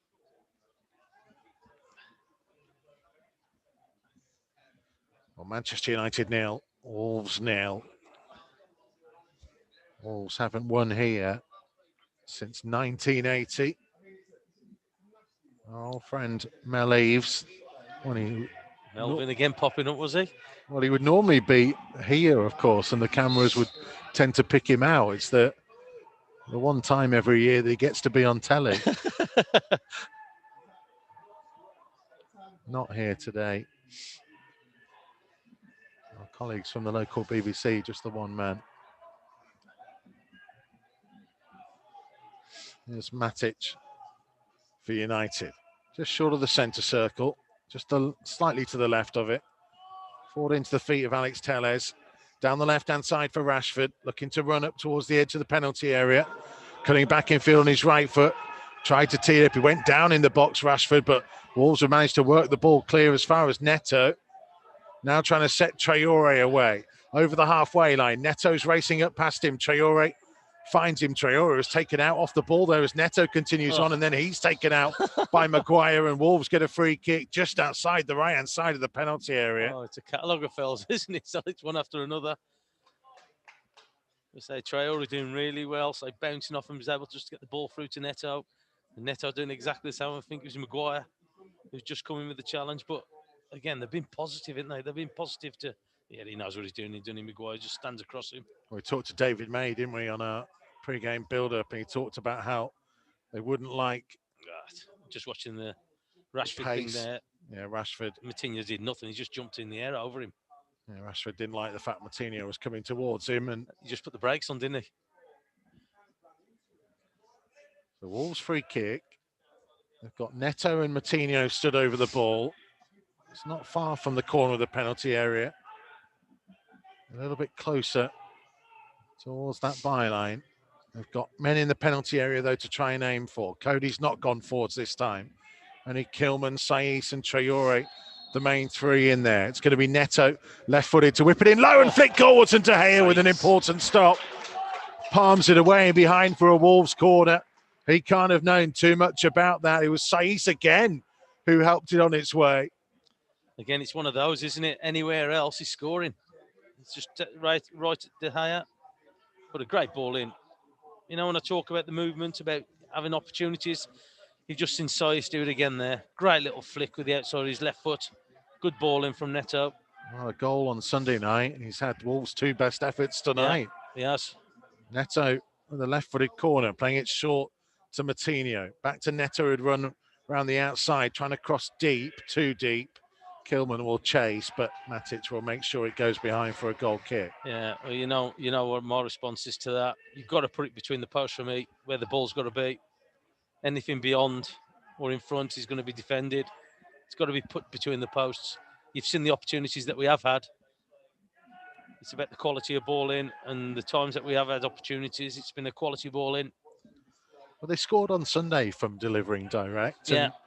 They've nearly scored twice tonight from delivering direct. Yeah. So, well, you know what my thoughts are on when they have that 2 out. I know they want to change the angle of the ball into the box, but we've seen it time and time again where you send the lads up from the back and the ball doesn't come in, and that must be frustrating for them as well. there's Matic, right for Maguire, to Alex Telles. Infield to Nemanja Matic once more, trying to switch the play high out towards Rashford, who challenged with Aït-Nouri and left Aït-Nouri on the deck as Kilman clears, and the referee will stop it as it's a head injury. Aït-Nouri will need a little bit of treatment. They haven't got the physios on just yet. Jonathan Moss going across to check on him, and now they will call on Ollie Leaper, the Wolves head physio, and Matt Perry, the doctor, and check on Aït-Nouri's condition as Connor Cody comes over to have a word and grab a drink as well. What have you made of it then so far, Tomo, as we close in towards half time? I think they've done more than well. So, I think that they've pressed the ball well. They've caused Man United problems, had some good chances. But what they have done, they've limited Man United to a couple of opportunities. You saw the one from Fernandes, what Patricio had to save. And I think they'll be pretty happy with this. So, if anything, by far, they've had the best chances in the game so far. Aït-Nouri's still getting a bit of treatment. So, possession-wise, United are actually 60-40, which is a little bit of a surprise. I'm very surprised. Doesn't entirely feel like that. But in terms of shots, Wolves 7 to Man United's 4. Only 1 on target for Man United, 4 for Wolves. Yeah. They've been positive. They've been positive in the play. As I said earlier, Man United have tried to press them, the high press with the lads pushing on. And they've been able to get out the press and cause them a problem. And Saïs could have had a couple of goals already in this first half. Aït-Nouri waiting to come back on. So 1 corner each so far. Patricio made a big save to deny Bruno Fernandes from close range. De Gea has been the busier goalkeeper. But they've looked sharp, haven't they? They've looked sharp. You're thinking about Neves and Moutinho, who have played a lot of minutes in games. So have looked sharp, passing on the ball. But I think the options up front have been good. Vitinha's done really well in there. He's looked good. And you know what you get from Neto. And I think Traore's been playing well as well. It's caused Man United problems. Maguire to Pogba. That's at the base of the centre circle, turning and going to play a long ball downfield. Aït-Nouri's header will be picked up on by Cavani. In goes Neves with the challenge, and Kilman right-footed, clearing downfield, and Traore trying to challenge with Maguire and using his strength. It was just unfortunate that he couldn't quite get it to Neto, but Jonathan Moss will give Wolves a free kick Good for decision. putting it back for the challenge on Adama Traore. Yeah, I think he's just trying to see if Wolves get any advantage when the ball's dropped, but did really well there, the referee. Traore did well against Maguire, jumping up in the air, and he ended up pulling him to the floor. He's just showing his strength, isn't he? Neto's little flick. Vitinha wasn't quite on the same wavelength. Bruno Fernandes with an early one in behind. Rashford making the run from right to left, just outside the penalty area. Now waiting for support to arrive from Bruno Fernandes, who fires across through the 6-yard box. Wan-Bissaka racing to get there ahead of Aït-Nouri to try and keep the attack alive for Man United. Cutting infield, finding Matic, looking to try and work it out to the left-hand side. It's Cavani. Backwards to Bruno Fernandes. Wide again out to the left-hand side to Telles. One touch, delivers his cross. Brave header away by Kilman ahead of Greenwood. Back again to Bruno Fernandes, 25 yards from goal, cutting infield on his right foot. Martinho got something of the ball, and Neves now trying to set Neto away. Neto's driving forwards, and United are struggling to get back. And here's the Adama Traoré in support, and Bailly intercepts the pass. Oh, he just needed that final pass in Neto. Great break from Wolves. Neto down that right-hand side. Traoré running up the middle. Just needed a little bit more on that pass, didn't it? And here come United on the counter at the other end. Bruno Fernandes' cross, Aït-Nouri's clearance. Hoover will put his foot through it. Martinho trying to tidy things up. And now Martinho, what a ball by Neves it was to release Neto, by the way, in the first place. And here they come again with Martinho trying to set Neto in behind. And here he comes, right-hand side of the penalty area. Pedro Neto into the box, trying to cut back. Did he have his feet taken from him? He's still got hold of the ball. And in the end, United getting too many bodies back in and around them. And getting possession back as 3 minutes is being added on here. I know it's hard to see from this distance, but has he been too honest, Neto? I thought he got his foot taken away. At the other end, here's Rashford. Flag has stayed down. Rashford into the penalty area, and the flag eventually goes up as Patricio came out and grabbed the ball. And the Wolves' defence frustration that the flag didn't go up originally. Yeah. Well, Neto, if that had been Traoré on that right-hand side or Neto on the left-hand side, you'd have guaranteed he'd have got his shot away earlier. It's just... He's tried to come back in on his stronger foot, hasn't he? Yeah. He's pulled it back. He's given the defender a chance. But again, I say, look, I'd like to see it again, whether or not they just caught him and he was too honest and stayed up. As I say, in the present climate where it only takes something from any player to catch anybody in the box and they go to ground. But again, it's been a good first half. Well, that's the final action of the first half here at Old Trafford. And a very impressive one from Wolves' point of view, having much the better chances. Bruno Fernandes with United's best. He may well should have scored. But Pedro Neto, Vitinha having a couple of early efforts, and Romain Saiss from a couple of set pieces have drawn David De Gea into the most important stops of the game so far. At half-time, Manchester United 0, Wolves 0, and Andy Thompson, Wolves may be a bit frustrated here that they're not leading. I think so. The way that they've gone about it, they've been positive in the play. We've mentioned before about how sharp they look and the passing, and at the minute, so look, they've caused Man United a lot of problems. So look, they've had more opportunities on goal. So look, they've created problems by running at them, and that's the thing. So they've caused problems from Neto, Traoré. Vitinha's looked sharp. I think the link up with him and the other two has been good. But we've defended well. I know they've had that one chance, Fernandes. But like overall, I think that we're pretty happy with how things have gone. Apart from, of course, not having that goal. Yeah, just not the goal to show for their play in this first half. Hopefully, there is more to come in the second. So far, perhaps so good. We'll get the thoughts of Carl Ikeme and Sam Ricketts in a couple of minutes here on Matchday Live Extra.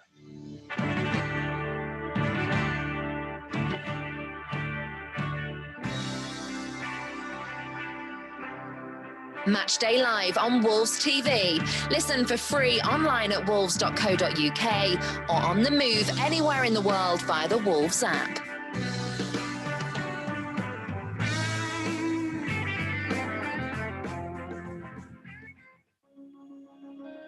The Old Goal Club has a new series, My Golden Game.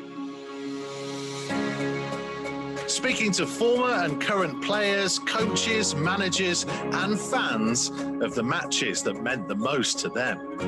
It's a club who I have in my heart, and I always keep following it. I'd been back to Molyneux on a few occasions, and I never got a good reception, and that hurt me a little bit. Not that I thought I deserved better, but maybe because of those two games against West Brom, where I scored 4 goals in 2 appearances. Check out the series so far, featuring the likes of Jodian Lescott, Kevin Doyle, Neil Emblem and Dennis Irwin. I was absolutely delighted when they came in from week one, and even more so when, after having a tough first 4 or 5 months, that we were on a bit of a roll and ended up playing in this fantastic game. All Gold Club, My Golden Game, available now. Wolverhampton Wanderers is a club with a bright future, but also a shining past. See the history of the club we love from humble beginnings to the present day in the Wolves Museum, featuring unique artefacts from our illustrious past and interactive exhibits for kids big and small. The Wolves Museum, open Fridays, Saturdays and Sundays from 10 a.m. Book online at wolves.co.uk or visit the ticket office.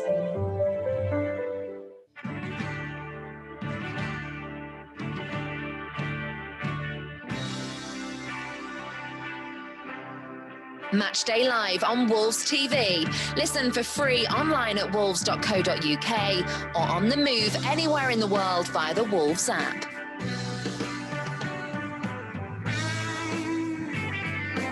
So half-time here at Old Trafford, and Wolves have done pretty well in that first period, and just unfortunately they haven't been able to get the goal that perhaps their players deserved at times in that first half. We'll get the thoughts of Ikeme and Sam Ricketts very shortly. In fact, let's go to Ikeme. What did you make of that first 45?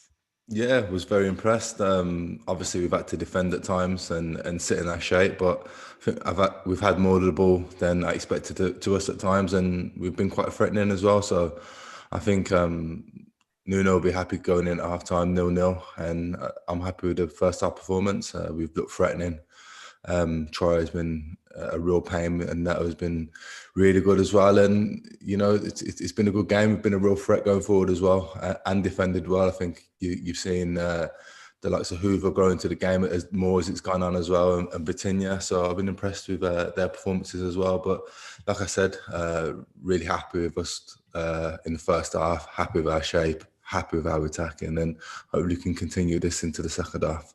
Yeah, Sam Ricketts, from a defensive point of view, only the one time really that they switched off and allowed Bruno Fernandes to come around the back post, and Patricio got them out of trouble. Yeah, it was key Hoover. I'm really keen to watch. I first saw him play about 2 or 3 years ago, so I'm really keen to see how he does. And just a little bit of naivety there as a fullback, not checking your shoulders too square on, allowing Fernandes to get round the back. But then Keanes, who I've always said is the best goalkeeper I've ever played with, he'd be more qualified to speak to me about the save, but made himself big and obviously in the right place to keep it out. I love you, Sam. This is why he's on. This is why he's on. But yeah, it was a great save from Rui in the right spot, and done well. The only time United have really had a clear opportunity on goal. I was a bit worried about them getting in behind us, but in the first half of the first half. But as I said, I think Hoover's grown into the game. I think he'll make these errors throughout his career, but more at such a young age. But yeah, I've been impressed by him as he's grown, and I was happy with Rui's save as well. What Wolves do really well is, and if you put a match-up, Conor Cody versus Rashford, there was only one winner there in any foot race, and yet he never gets in a foot race. As a team, they do it so well. And obviously, it counts at the other end then because they've got the space for Neto, for Traore to run into. But if it flipped it and you have Rashford having the chances and Cavani having the chances what Wolves had so far, I think United would be a couple up. That's the only thing. They have to make sure those chances count. You're not going to get... Listen, they could get the same again second half, but they need to put one of those chances away to come away, obviously, with the 3 points. Yeah, let's talk about some of those chances that Wolves have had, and especially Ikeme, that one right at the end of the half where Moutinho sets Neto away and he's in the penalty area, and you're just thinking, have a go, strike it. And he just seemed to want to get it back onto his left foot. Yeah, he was desperate to get it back on his left foot, which gave Maguire a chance. But yeah, we've looked threatening. Saïs's attempt at the set piece was another good chance, and I think which was even a better chance, which really didn't get through to him, was when Neto got in behind and should have played a better pass to Troy. Yeah. Troy was in goal as well. So we've looked threatening at times, but I agree with Sam as well that we need to take these chances if we are going to go on to win the game, because you can't count on these chances to keep coming at Man United. They are fourth in the league. They are a really good team still, and they won't keep giving you these chances. We have to take them. It's interesting, isn't it, though, Tomo? Like David Mays said to us before the game that, listen, these defenders do not like pace coming at them. And there was a couple of times just towards the end of the half there, that one that Keames just mentioned and the Neto one just after it, where you kind of saw Harry Maguire just kind of turn around and go, there ain't no way I'm keeping up with these lot. We just need somebody to come and help us out. And if Wolves can exploit that a little bit more second half, they've got real opportunity. Well, they've had opportunities where they have been 1-against-1, where they've been running back to try and cover Maguire. But as we've said there, so like the chance where he's trying to get back onto his stronger foot, Neto, if that was the other side, as you mentioned in commentary, that if it was Traore down that right-hand side or Neto on this left, he'd have been striking towards the goal. And it's just been fine margins. It's just been that final little bit where the pass, what Neto tried to find Traore with, where if it just had a little bit more on it, he was cleaning on goal. So it's been promising from Wolves to say it's looked really good. They've looked sharp in the passing, and they've created opportunities against that Man United back line. And they have looked very vulnerable for me. I think that they've looked that if we can just carry on getting at them, that we can get opportunities. I think especially... Sorry, Tom, I thought you'd finished. Especially if you can get down Maguire's side as well. Yeah. Because as soon as you see Neto get down the side of Maguire, Bailly has to cover Maguire. He's over covering him. He's assuming that Neto's going to go past him. So it's just going to open up space for Traore as well, Vitinha, to get into the box, because we do need more players in the box as well. We've kind of seen Nore and Hoover get into good positions when no one's really been in the box. So we need to add more players going forward as well. In a funny way, you nearly don't want Wolves having too much possession high up the pitch, because then you're leaving the space for Rashford, Greenwood to go at you. We want to be deep and let us be the ones breaking and causing that space. And Tom, I felt your pain. Neves, so he's just got a cross on the wide free kick. Yeah. De Gea makes a great save. Corner goes out. They try a short one, goes out, over the top, goes out for a goal kick. You're thinking, you've just had a great chance. Why are you messing about on a corner? Well, it's frustrating as well, Sam, because I said to Mikey, and I think the first time I said it to him, about that you're sending the lads up from the back and you're doing a short corner. It's not coming in. Look, I understand they're trying to change the angle and they're trying something new and they're trying something different, but it's frustrating if you're up there and you've got people running in there who want to get the ball delivered and it's not coming in, and we end up having to run 60, 70 yards to chase back. The centre half must be too nice. I'll play for a few centre halves. As they're running back, the corner taker. I had a goalkeeper behind you as well, Sam, I think.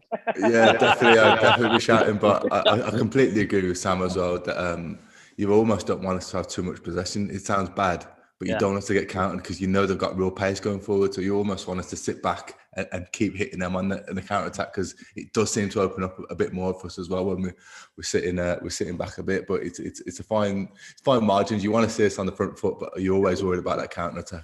It's worked well though, hasn't it? Our counter attack against them. It's just that we just haven't been able to get them free or away, haven't they? So because, like I say, the running back in numbers, Man United trying to get up with the two at the front. But Neto and Traore have just got to continue doing that, because sooner or later they're going to get something out of the game.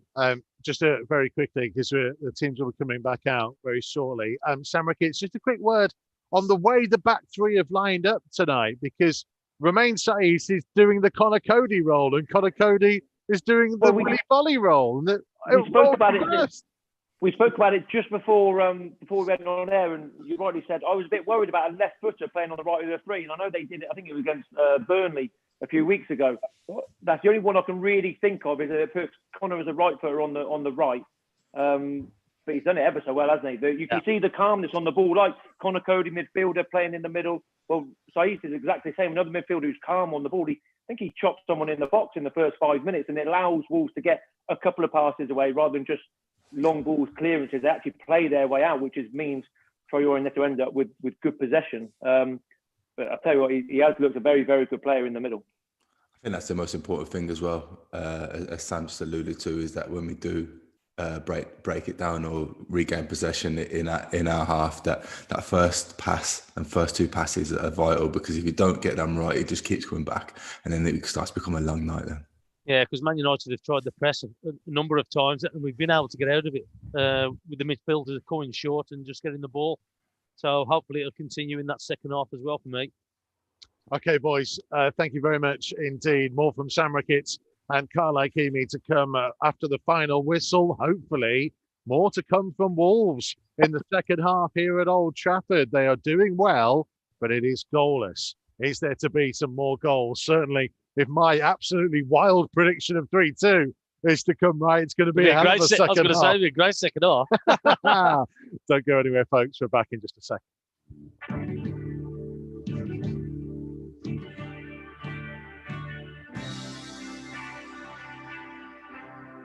Matchday Live on Wolves TV. Listen for free online at wolves.co.uk or on the move anywhere in the world via the Wolves app.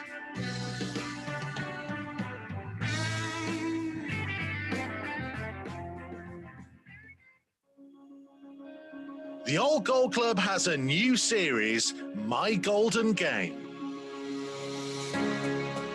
Speaking to former and current players, coaches, managers and fans of the matches that meant the most to them. It's a club who I have in my heart, and I always keep following it. I'd been back to Molyneux on a few occasions, and I never got a good reception, and that hurt me a little bit. Not that I thought I deserved better, but maybe because of those two games against West Brom, where I scored 4 goals in 2 appearances.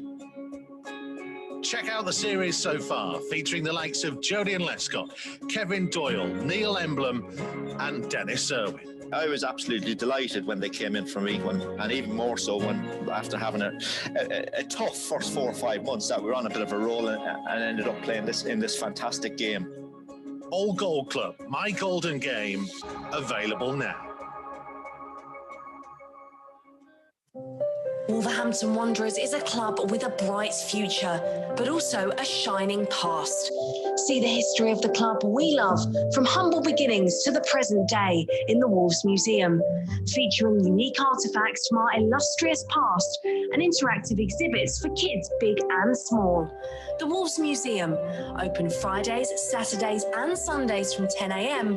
Book online at wolves.co.uk or visit the ticket office.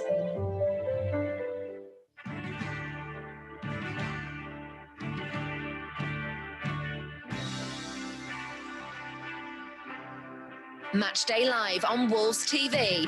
Listen for free online at wolves.co.uk or on the move anywhere in the world via the Wolves app.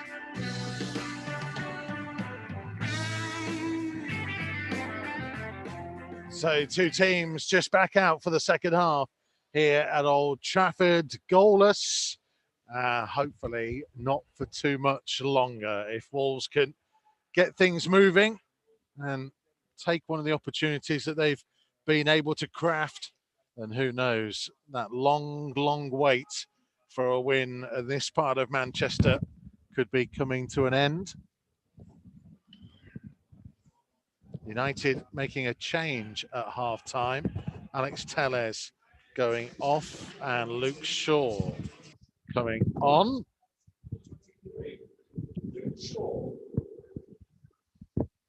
Luke Shaw, who had such a torrid time against Diogo Jota in that famous FA Cup quarter-final a year or so ago.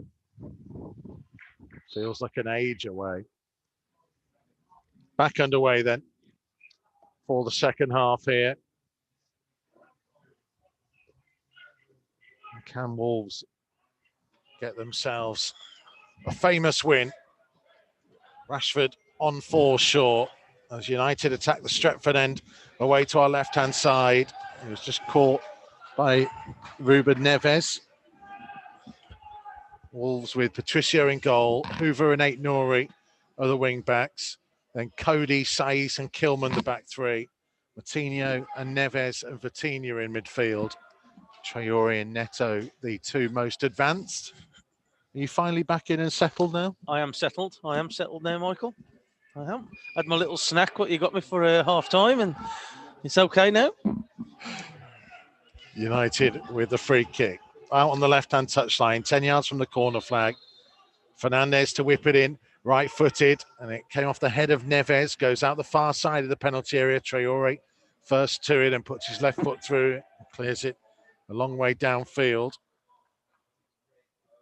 Our WhatsApp group is going wild on conversation of Carl Ikeme trying to defend goalkeepers, having seen an own goal at Albion in some of the games. The goalkeepers union, is it? Yeah, I think Sam Ricketts has just said watertight, that goalkeepers union. In the meantime, it's 0-0 here. The other scores today in the Premier League: Brighton 0, Arsenal 1, Burnley 1, Sheffield United 0, Southampton, West Ham was goalless, and West Bromwich Albion 0, Leeds United 5. Is that what it's ended up 5-0? Which is nice. What a shame. Hey, Nori launching the ball forwards. United with De Gea in goal, Wan-Bissaka, Bailly, Maguire, and now Shaw, their back four. Matic and Pogba in the midfield, with Bruno Fernandes behind Edison Cavani and Mason Greenwood and Marcus Rashford either side. And this is Rashford over the halfway line, dispossessed though by Neves. Matic first, the loose ball. Shaw playing it backwards to Maguire. Wide for Luke Shaw. Down the line for Fernandes, who let it run, but it will go out of play for a Wolves throw.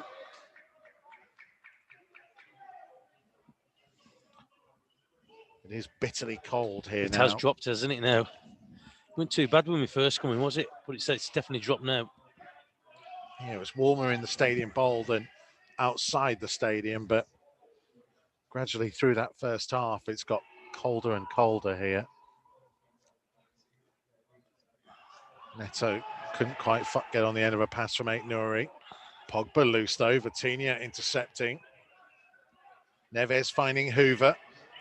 Over the halfway line at speed, Kiana Hoover almost ran into Traore. That's it wider to Neves, who will go backwards towards Cody. Now to Saiss, who's adapted really well to playing in that central position. When Cody missed out against Southampton because of COVID rules, it was discussed that Connor Cody was irreplaceable in that role. Saiss couldn't play that game either, which might explain why.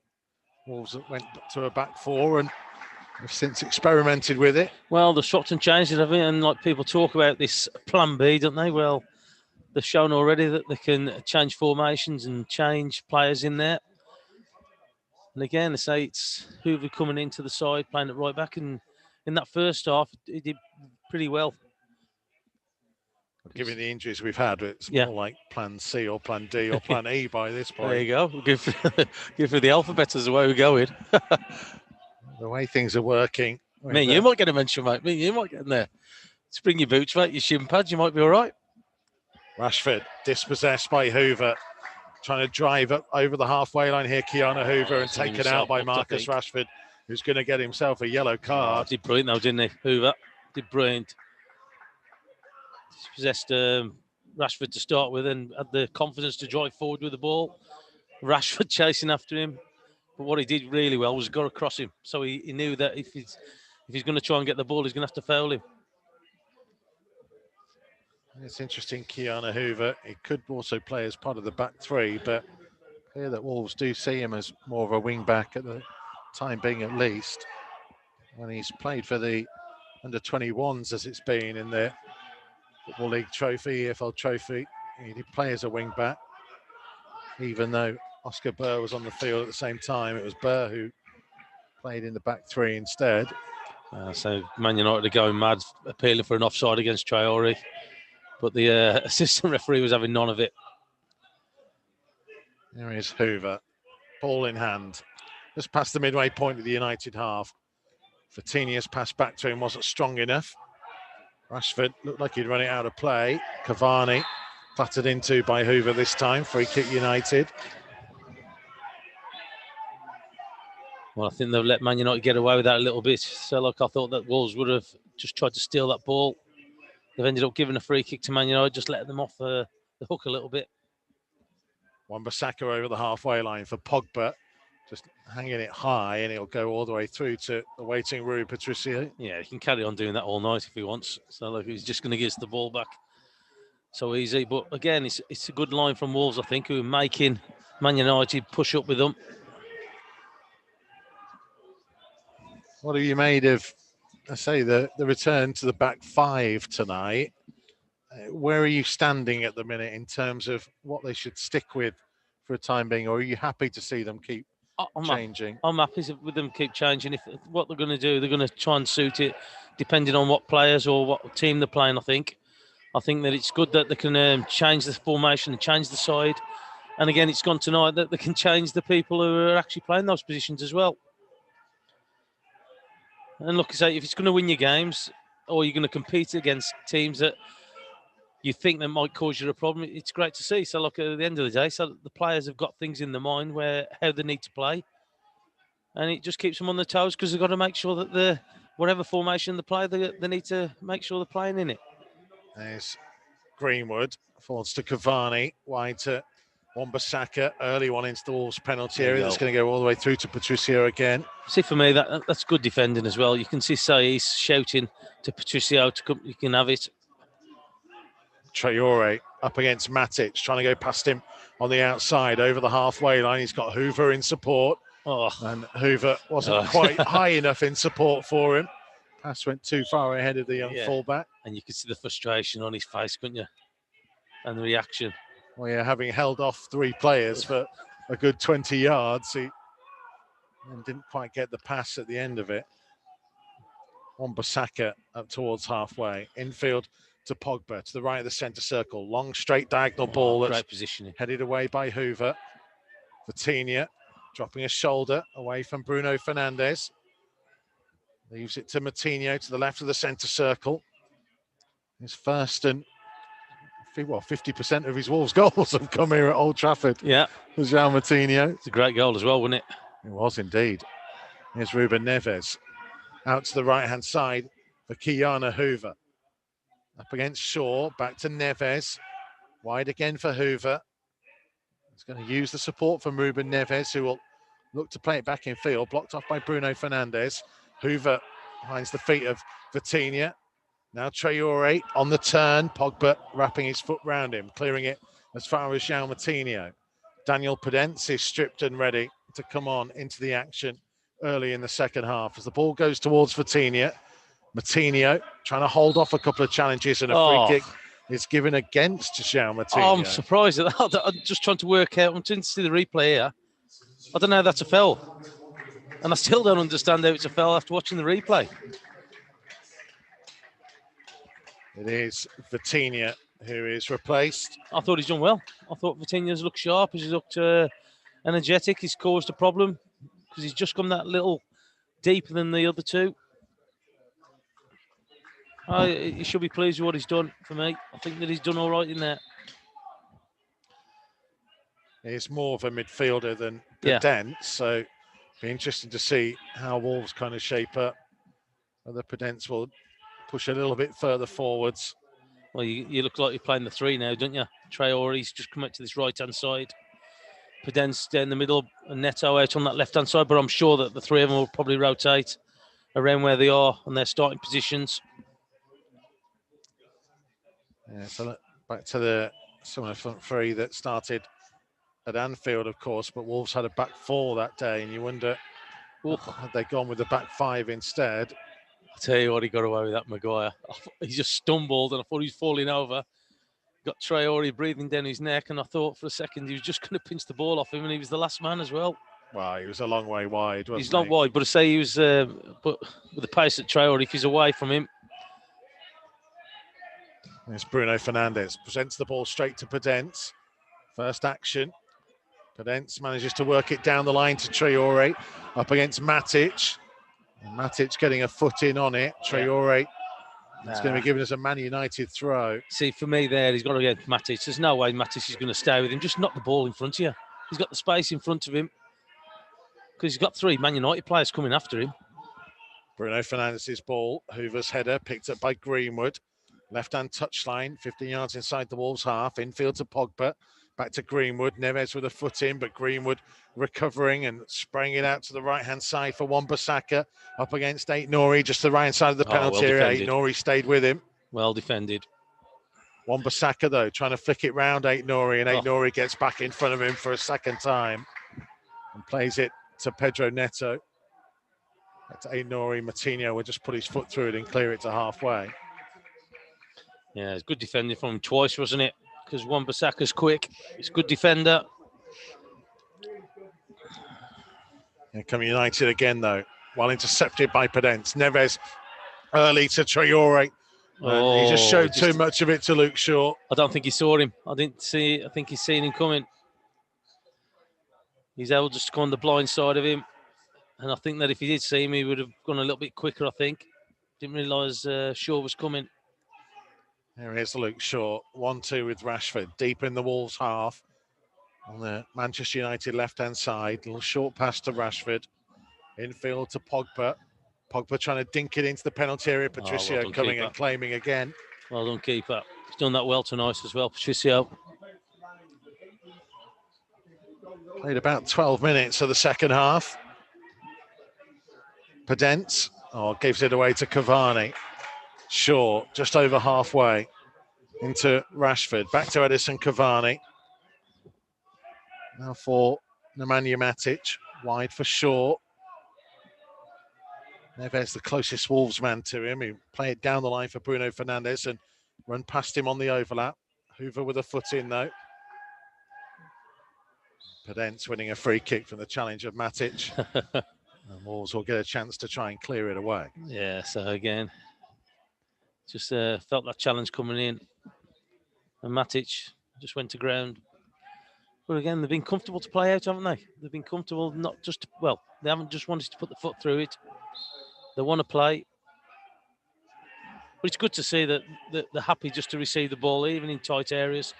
And especially in that first half, I thought they got out of it really well. Patricio's kick downfield. Traore seemed to just hang in the air there. What a jump. What a jump. Maguire for sure. And towards Cavani. Turns just over halfway and caught by Neves. United free kick.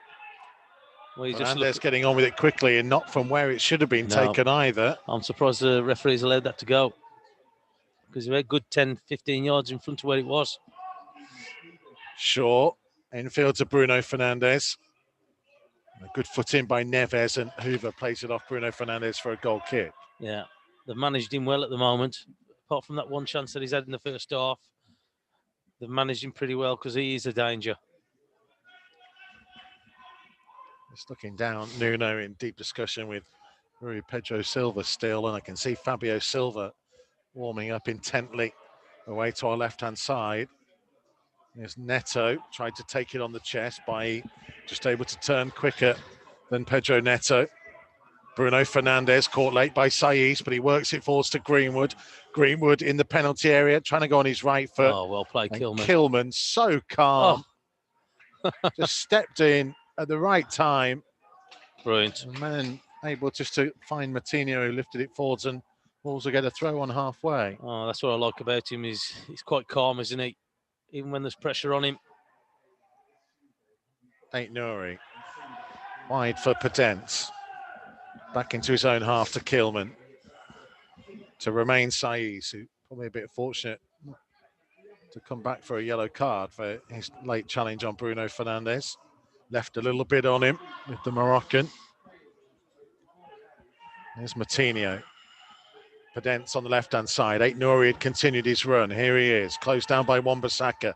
Down the line for Daniel Pedence. Only Traore is up with him in the penalty area for the time being. Oh. And Pedence ended up passing it straight to Matic. Oh, good play though, wasn't it? Good play.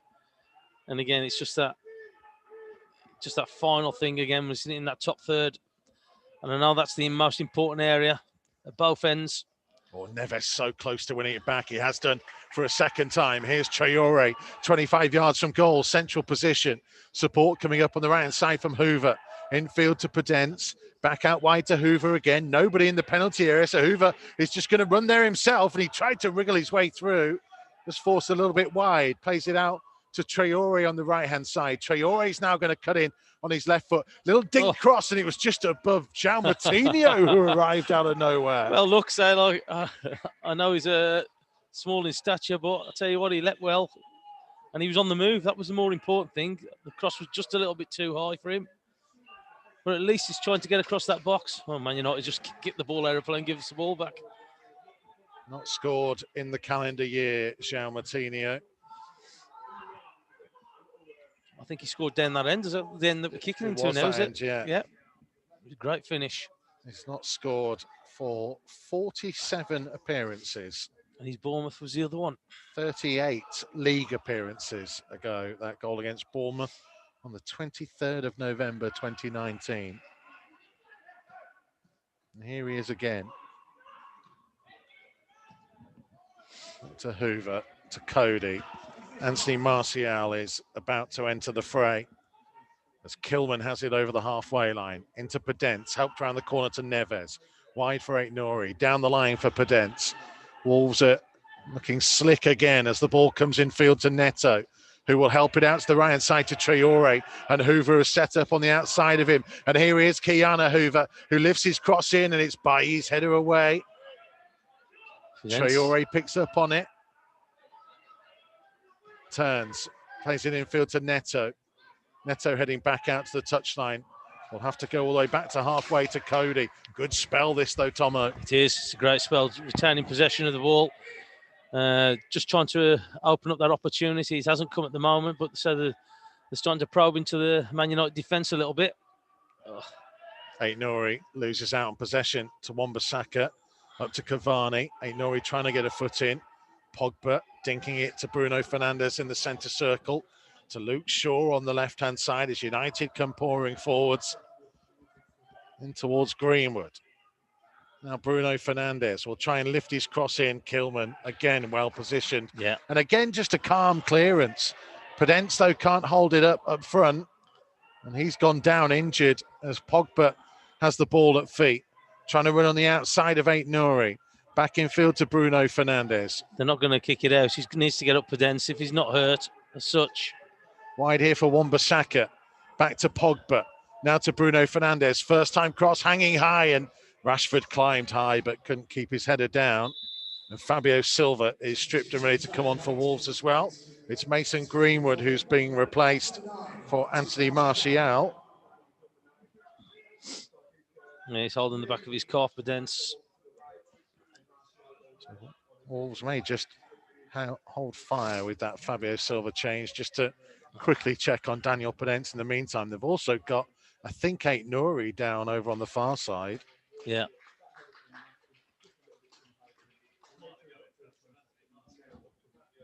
Pedence just pulled back a little bit by based on the replays we've just seen, but not a lot in it.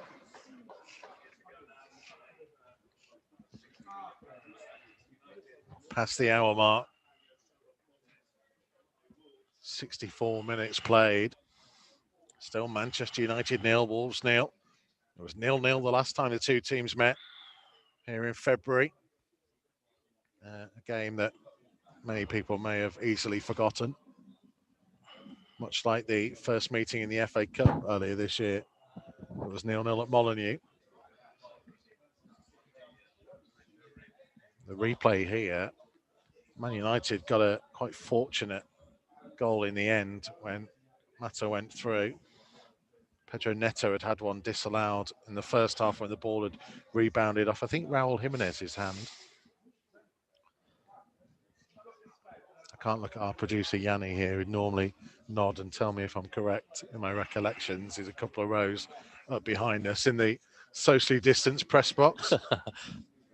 They've actually turned some of the normal seating away to our right-hand side into an extended press box, which is probably 3 times bigger than the original one was. I know, it is, yeah. Is there any more room, though? Is there any more room in that or not? It's quite tight in these ones, isn't it? Yes, it is, yeah. Tighter for me than it is for you. Yeah. Still no sign of Fabio Silva just yet. Well, we've got two off the field at the minute, Pedence and Aït-Nouri. Both waiting to come on as Hoover heads forwards and ends up fouling Martial. So Rashford has gone to the right and Martial will play down the left. Pedence and Aït-Nouri are both back on, so Wolves back to their full complement of 11. I was going to say, Hoover must have thought when he got rid of Rashford onto the right, he'd be okay. And then all of a sudden he's got Martial now. He's coped fairly well there. He has done well. I think he has done well out there. He's actually shown quite a threat going forwards as well. Bruno Fernandes. Oh, well closed down off by Saiss. He just stepped in, didn't he? Saiss, he saw it coming. Stepped in great just to win that ball. Wan-Bissaka, ball goes wide to Rashford. Midway inside the Wolves half. Infield to Pogba. Trying to switch the play towards Shaw, who climbed above Hoover, but Neves there first. He tries to lift it to the right hand side to Neto. Back infield to Ruben Neves, who looked to switch it early up towards Traoré by nodding it down for Maguire. Yeah, just need to be careful on that. I say just trying to force it a little bit and give him possession away. It just gives the ball back to Man United, who just start to come again. And it just gives them a little bit of momentum. Rashford driving forwards down the United right. Good Good tackle. sliding challenge Good tackle. by Aït-Nouri. Fabio Silva is ready and waiting.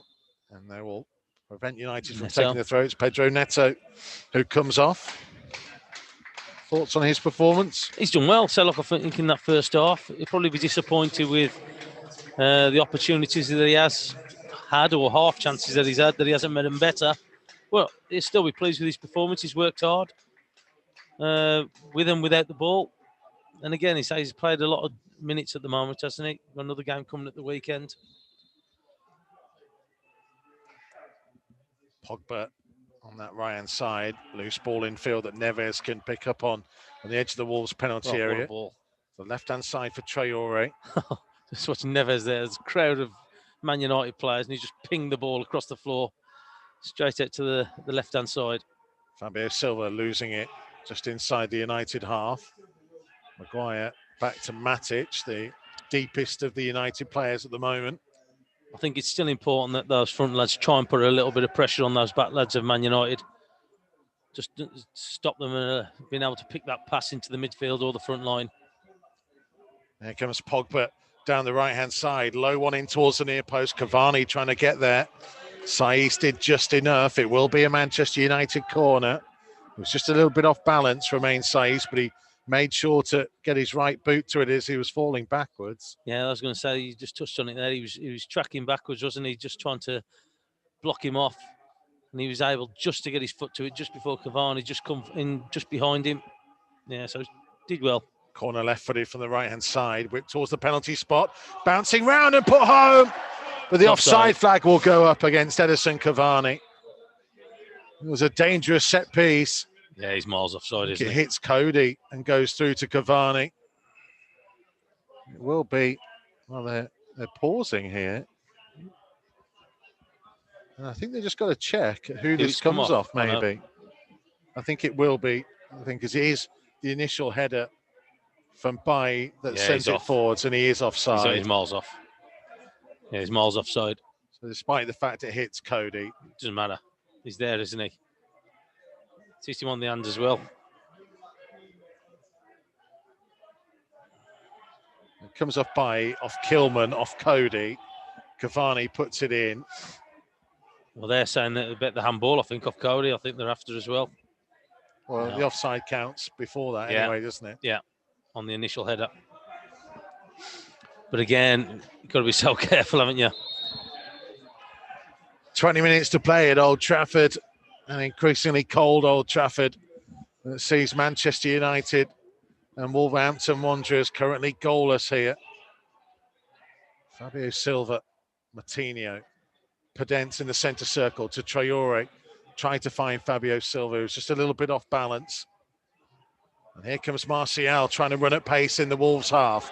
Forward early and a great sliding challenge by Max Kilman. Well, that comes from his starting position now, Kilman. So look, he's in a good position that if he could do that, he could get the ball. Here comes Neves over the halfway line, early up towards the feet of Adama Traoré. Traoré right hand side of the penalty area, back onto his left foot, low strike towards the near post. There might have been a little deflection on it, and it will be a Wolves corner. Yeah, I'm surprised he just didn't go on the outside of Shaw there and just get it onto his stronger right foot and hit it early. I thought he might have done that. Decided to come back into his left-hand side. Didn't catch it as much as he wanted, but as you just touched on there, it was deflection and it's a corner to Wolves. And João Martinho will come across to take. Right-footed from the right-hand side. Kilman, Saiss and Cody are all with Fabio Silva near the penalty spot. Adama Traore a couple of yards ahead of them just outside the 6-yard box. Pedence, Neves and Aït-Nouri on the outside of the area. Delivered high to the far post. Fabio Silva couldn't quite get there. Comes out to Aït-Nouri, to Cody, who lifts it back in. Saïs's header tipped over the crossbar. And the offside flag is up against Romain Saiss anyway. That's 3 chances he had. He forced another very good save. It wouldn't have counted, even if it had have beaten David De Gea. But Romain Saiss is like a magnet to the ball in that penalty area last couple of games. He is in the opposition penalty area. Everything seems to be finding him. Good ball in from Conor Cody, though. Good ball in. Yeah, he was offside. Yeah, he was. Cody played it early. Here's Pogba in the middle of the Wolves half. Now to Rashford, just outside the penalty area. Wider for Wan-Bissaka to Cavani, Rashford. Wan-Bissaka's continued his run, but Kilman, again, just read it, Tomo, didn't he? And stepped across and said, there's no way you're getting there. I'm going to see that behind for the goal kick. Well, it's about reading it and also being in the right position. I think his starting position again, as it was a few minutes ago with that tackle. Good starting position from him. Yeah, they're looking again at that. On the replays of the United disallowed goal for offside. It does hit the hand of Conor Cody, but it's down by his side and he's going to book him, I think. Pulling it away. Patricio's been booked for time wasting.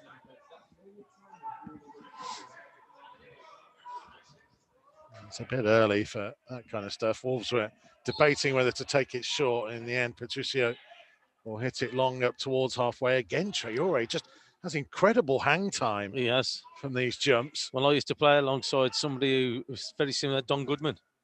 He used to be very similar to that. So looks about the same. Now Fabio Silva chasing on Maguire. Put real pressure on Maguire, who just looked to be running like he was trying to stride through treacle for a minute. I think he always looks like that, doesn't he? Here's Shaw over the halfway line, trying to deliver it into the penalty area. Wolves just about getting it away.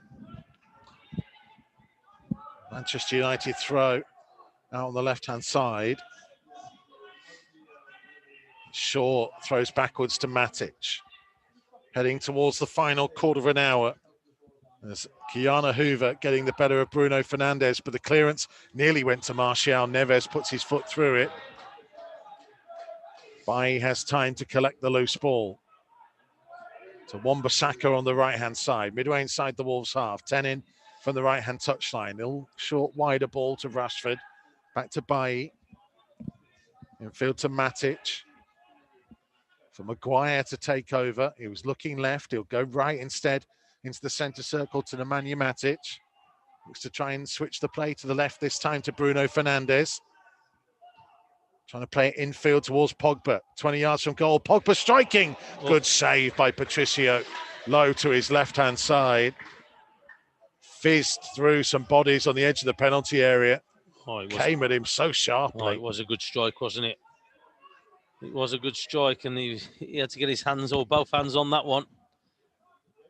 Saiss up early. Fabio Silva with a nice layoff to Pedence. Now Neves. Infield to Cody. He's had a steady game as well, and Neves, hasn't he? He's kept things ticking over in that central position. Him and Matinho. Here's Matinho to Fabio Silva, who tried to help it on for Adama Traore, who had halted his run through.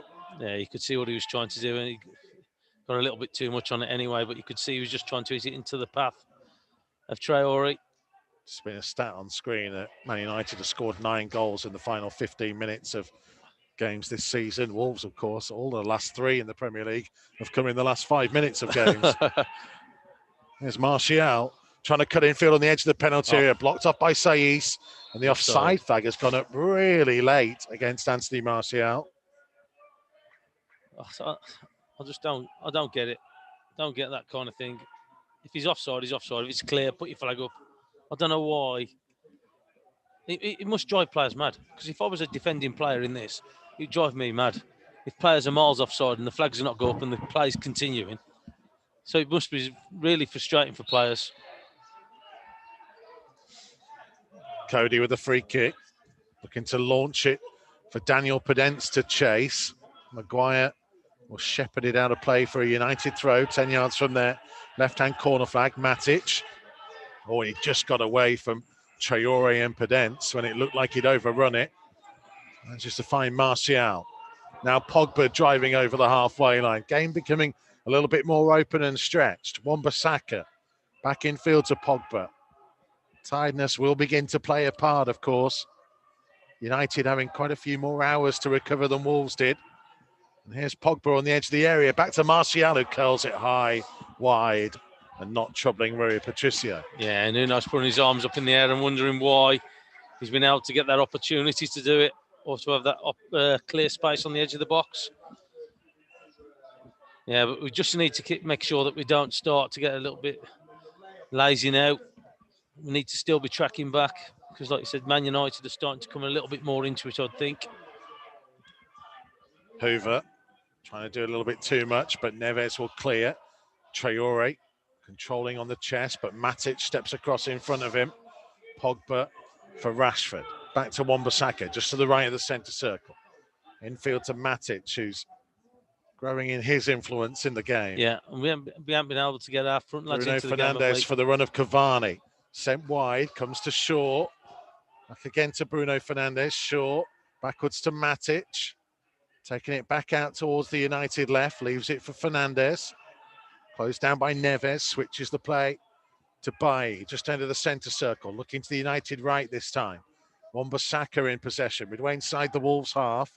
Wolves standing off him. It goes backwards to Bailly. Stands it up high, looking to switch it, and Hoover can nod it down here for Neves, and Wolves may be able to hit on the counter as Neves trying to release Fabio Silva, who for a moment was striding towards Bailly, played it back in field. Aït-Nouri in possession. Back to Max Kilman.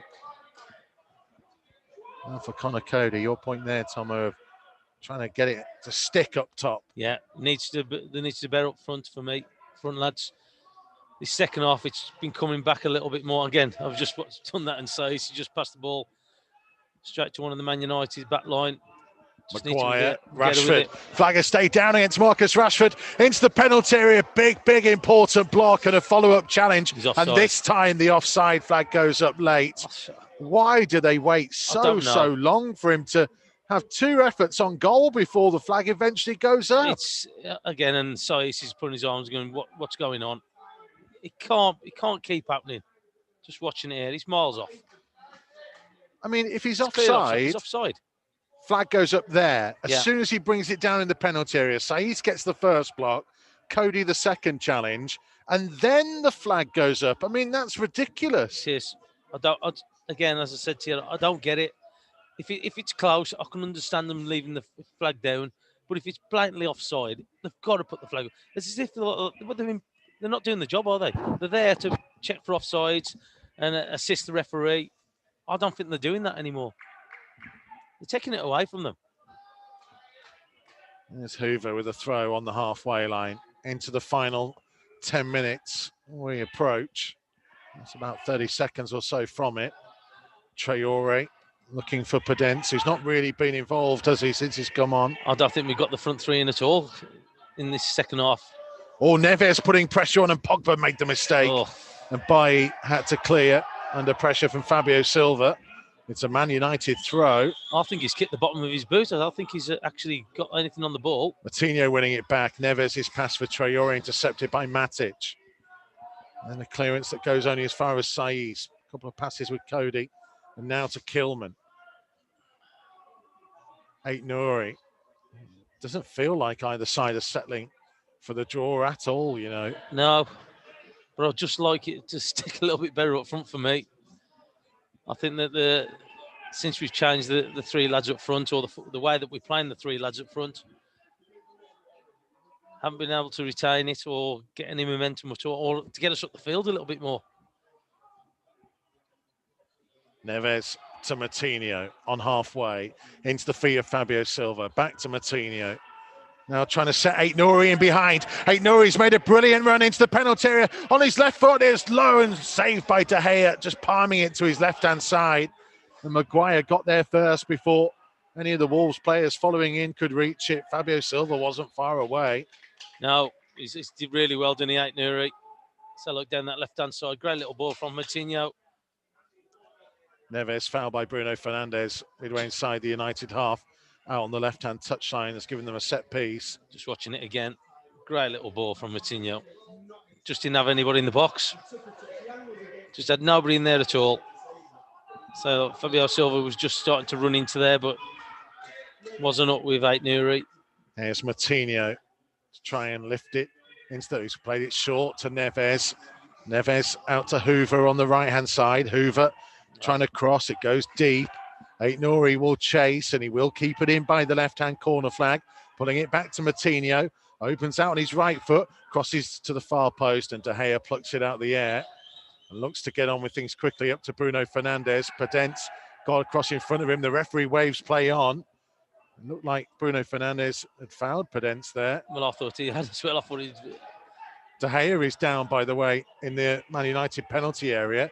United are playing on. Shaw is going to cross into the danger zone. Saiss with the header away. He blows the whistle now. It's not on. Oh, you're having a laugh, ref. And Nuno and Pedence and Jan Moutinho. Moutinho is chasing after Jonathan Moss here to make exactly that point. United played on. Oh, they're playing on, and the referee's not stopping the play. He's their goalkeeper. As soon as Wolves get the ball, he blows the whistle. What's he trying to do? See if Man United score or have an effed goal before he blows the whistle. He bounced into Adama Traore. He didn't see Adama behind him and got knocked down by the rather large frame of Adama Traore. He's not the first, and he won't be the last. Nope. Well,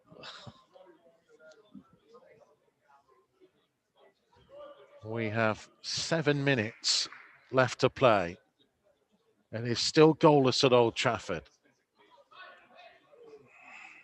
But there have been chances. Yes, they have. It looks like it's been quite an open game as such. But I would just like to have seen a little bit more of the ball sticking in the second half with the front lads. And we haven't really got them into the game, have we? Since they've made the change.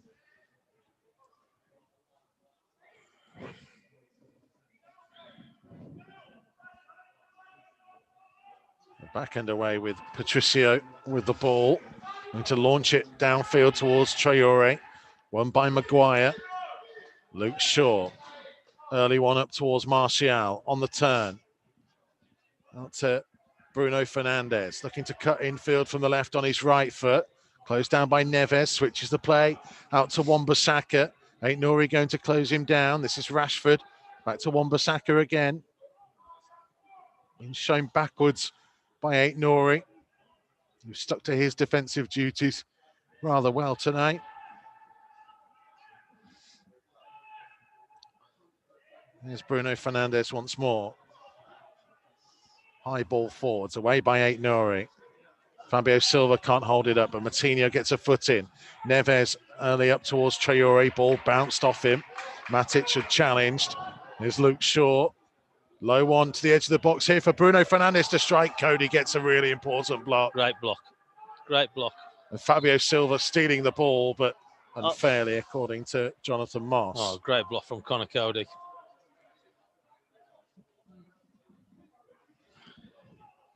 But again, you just saw an example there, playing the ball up to Traore, and it's just bounces straight back. It's got to stick. Oh, great block. I'm just watching it again from a different angle. He comes in from that right back, was it all that right side of the defence, Conor Cody?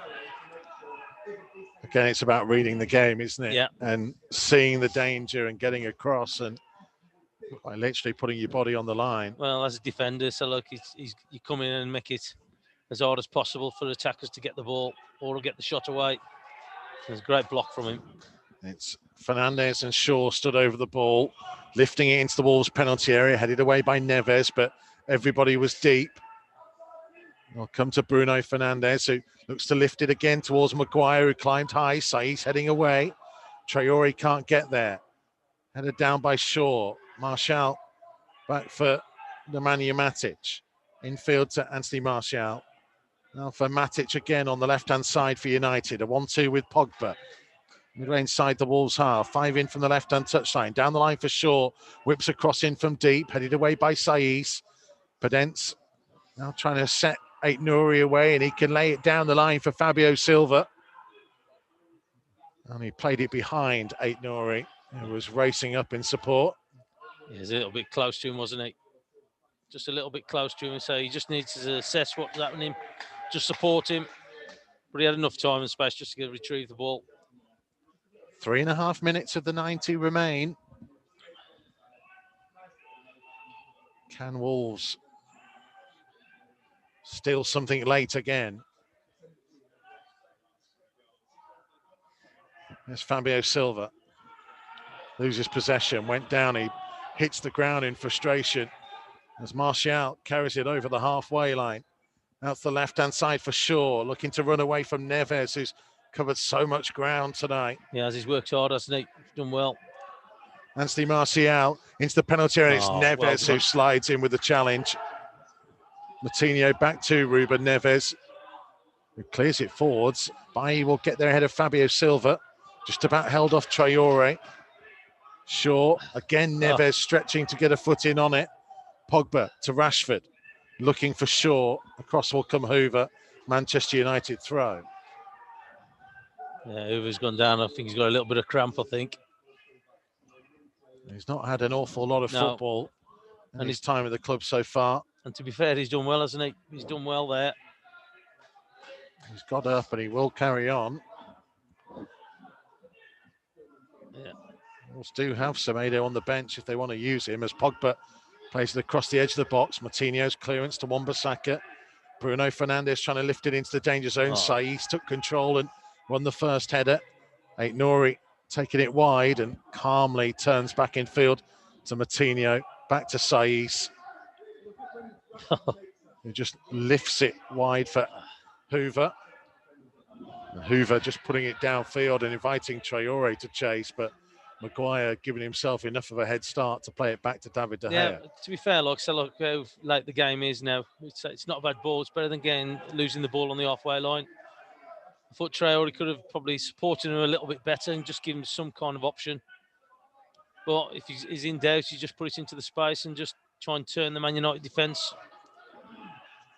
Heading towards the final minute of the 90. Luke Shaw on the left-hand side. Getting deeper into the Wolves half. Laying it down the line for the run of Martial. Trying to feed it infield. Still Anthony Martial. Pogba on the edge of the area. Trying to wriggle his way through. And Hoover stayed to his task superbly. Well done. The Wolves a little bit frustrated. Jonathan Moss didn't let Traore try and break there as he comes back for the foul on Keanu Hoover. Yeah. He's just got him some energy drink, I think, for Hoover coming from the touchline. There's some supplements, I think.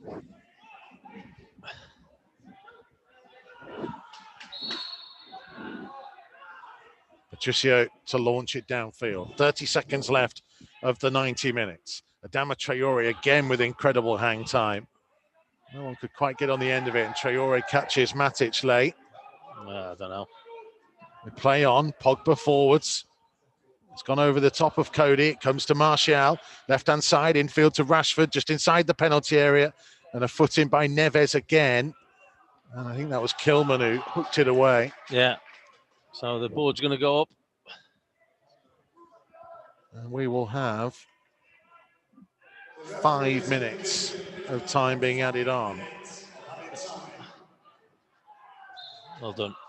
Traore winning a free kick and a chance for Wolves to push forwards.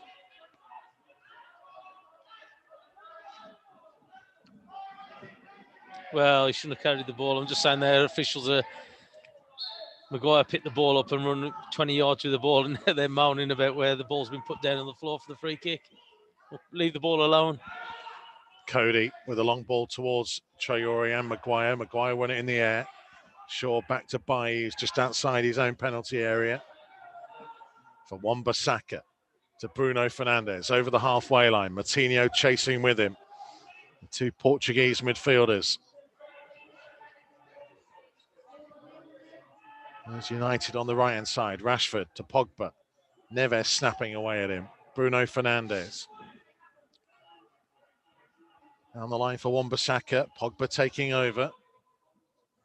Martinho can only watch as he runs in field. Martial just about getting the better of Saiz, still into the penalty area. Saiz gets back there and Hoover just puts his foot through it and clears it downfield. Yeah, well done. You're just tracking with him because say there's playing some little balls there on the edge of the box, and you've got to be so careful with any kind of challenge going up. We've spoke about the penalties that Man United have had. Max Kilman, again, the calmest man in Old Trafford, shepherds it behind for a goal kick. Yeah, he's had a good game again, hasn't he? I think Saiz has played well. Connor Cody, the back three. If Willy Bolly is out for a little while, is this the way the back three could shape up more often, with Cody not playing the Cody role? No, well, to be fair, it's been no problem with them. And you look at the strike force that Man United have got and the quality of players in that front line, they've done okay. Well, they've done more than okay. They've done really well. Think back to ahead of Arsenal when Paul Merson was on and talking about Connor Cody being the best in the country in that position and needing to play there for England. Well, he's proved, Connor Cody, he can play anywhere in the back line, really. He's been in a flat back four. He's now played on the right-hand side of a back three. Well, quality player, though, isn't it? So quality players can play anywhere. And he's proven that anywhere across that back line. It's also about the 6th position of the season for Romain Saiz. It is, yeah. Maguire just keeping it in on the right-hand touchline. Semedo is stripped and waiting to come on. Kilman just misjudged it for a moment. Rashford, right-hand side, just inside the penalty area, cutting back on his left foot, trying to check again, striking it, deflected and in. Oh, no, it's cruel. It's so cruel. Oh. Rashford's strike took a huge deflection off Saiz. Wrong-footed Rui Patricio. And Manchester United scored deep into stoppage time. Manchester United 1, Wolves 0. What a blow that is.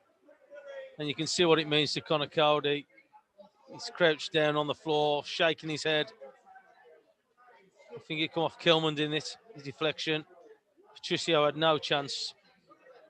So it's wrong-footed him. I don't think he really caught it that well either. Just got caught, didn't they? Kilman went to get it. Rashford just running through. Yeah, He gets the strike and Saiz in trying to block it. So unfortunate. It is. Such a cruel game at times. Defeat late to Aston Villa the other week. Saiz has come off, hasn't it? Undeserved, really. And you have to say, Wolves don't deserve to lose this either. No, they don't. And unfortunately, that's how cruel the Premier League can be. Oh, just inside the post as well. I'm watching it from the back of the goal. Scott McTominay is coming on for Bruno Fernandes for the final few minutes. We've got about 30 seconds left of the 90. Plus a little bit more, obviously, because it's taken a while from the celebrations of that goal. Semedo is stripped, but I don't think he will come on. Oh, it's a blow. It's a big blow. Wolves may have one opportunity to try and get downfield and get themselves an equaliser. It's Kiana Hoover to launch it forwards. Fabio Silva trying to get it on the edge of the penalty area. Bailly with the header away. Pogba with a second header clear. Rashford, Wolves are appealing for a handball as Rashford goes driving over the halfway line. We're going to try and play it down the line for Pogba, who runs into the corner and gets Manchester United a free kick. And there may well not be enough time for Wolves to get back down the other end. No, I think that's a little bit of frustration from Kilman. Yeah, he's holding his hands out. I think it's disappointment comes in along with that, doesn't it? But yeah, so it's a cruel blow. It's a cruel blow. The goal, well, you can see it now. Man United players all crouching down on the floor. Well, they got Matic down with a bit of cramp, I think. They've got Pogba down over from the challenge. Rashford crouching He's been on down. his haunches. Yeah. United in no rush. Eating up a little bit more time. That's Rashford. He's just looking at the stats on there. That's Rashford's first shot on target.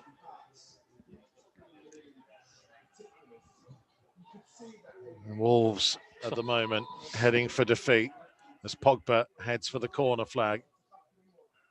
He will go behind for a goal kick. That's time, isn't it now? 96 gone. Saiss is going to push further forwards. How much longer will Jonathan Moss play? That's it. I think he's put the whistle to his mouth. It's defeat for Wolves here at Old Trafford. The long wait for a win continues here. For so long in the game, they had glorious opportunities. Found it tougher in the second half. United came back stronger. But Wolves weren't really under too much pressure until right at the very end when Marcus Rashford cut back on his left foot and by a deflection off Romain Saiss, wrong-footed Rui Patricio. Football can be an awfully cruel game at times. And this young Wolves team, much change for tonight, gave so much effort, but they have found out just how cruel it can be. It finished at Old Trafford, Manchester United 1, Wolves 0. Yeah, disappointment, wasn't it? So, did really well, Wolves, throughout the game.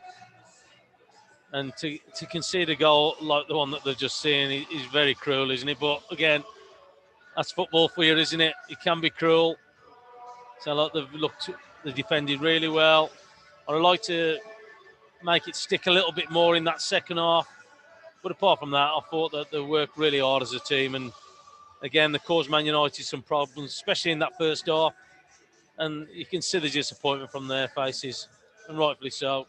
Maybe didn't look as much of a goal threat second half as they did first. As I said, I don't think it stuck that well in the second half. I don't think that we got any momentum or retained any possession in that top third for me. We had a couple of half opportunities. Nuri broke away a couple of times. Then that left-hand side, Traore was pretty quiet. But look, they defended well, they battled well, and it just shows you how cruel football can be. Yeah, absolutely. We'll take a quick break and we'll get more from Tomo, and we'll also get the thoughts of Carl Ikeme and Sam Ricketts as well on another disappointing and frustrating night where Wolves gave so much, deserved at least a point, but had it cruelly snatched away from them in stoppage time.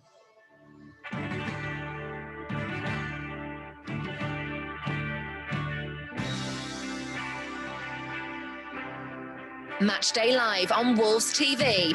Listen for free online at wolves.co.uk or on the move anywhere in the world via the Wolves app.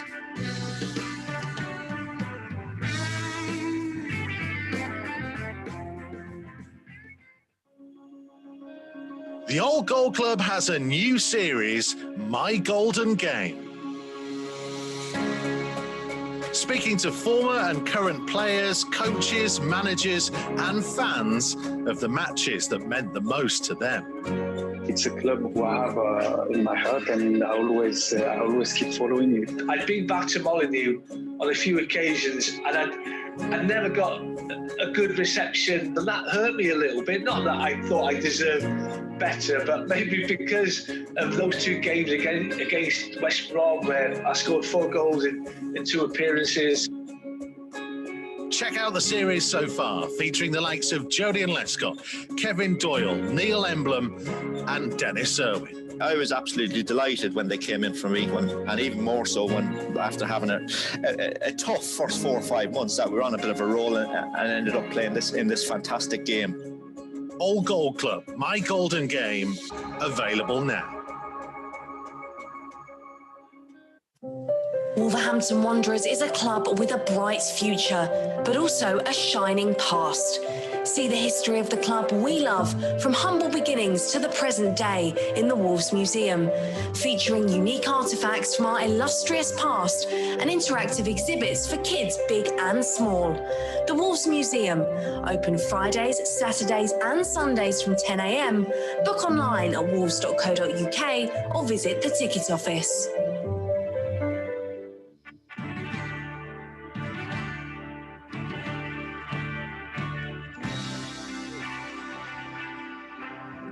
Matchday Live on Wolves TV.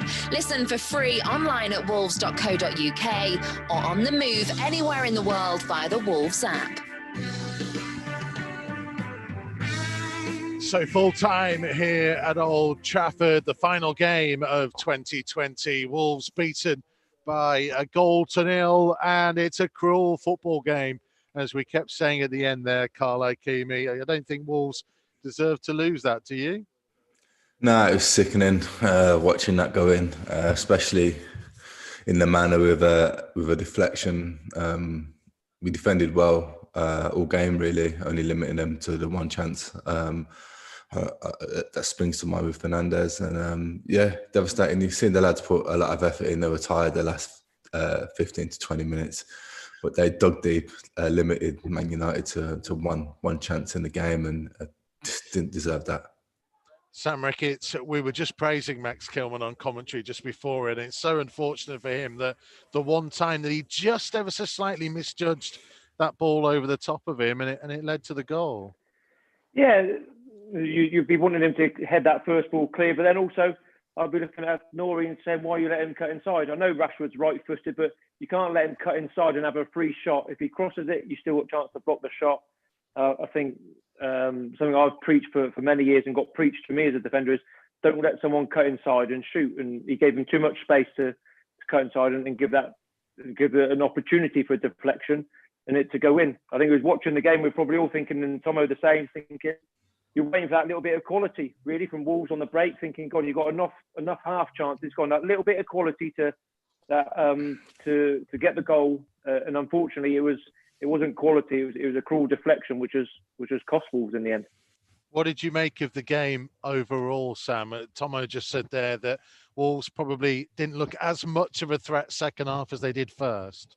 No, I think he's spot on. I think when you're taking the likes of Neto off, and as well as Silva is going to go on and do very well, he's still finding his feet and doesn't carry the same threat as Neto. We spoke highly of Neto before the game, and rightly so. And opponents couldn't quite get into the game either, and just gradually the threat just dwindled a little bit from Wolves. A couple of occasions where Silva was breaking, he actually checked back and decided to keep the ball second half, whereas first half Neto and Adama Traoré were just carrying the ball and keep going and going, and the game became a little bit stretched as well, and just without that threat on the counter once Neto went off. Tomo, what will they take away from this, do you think?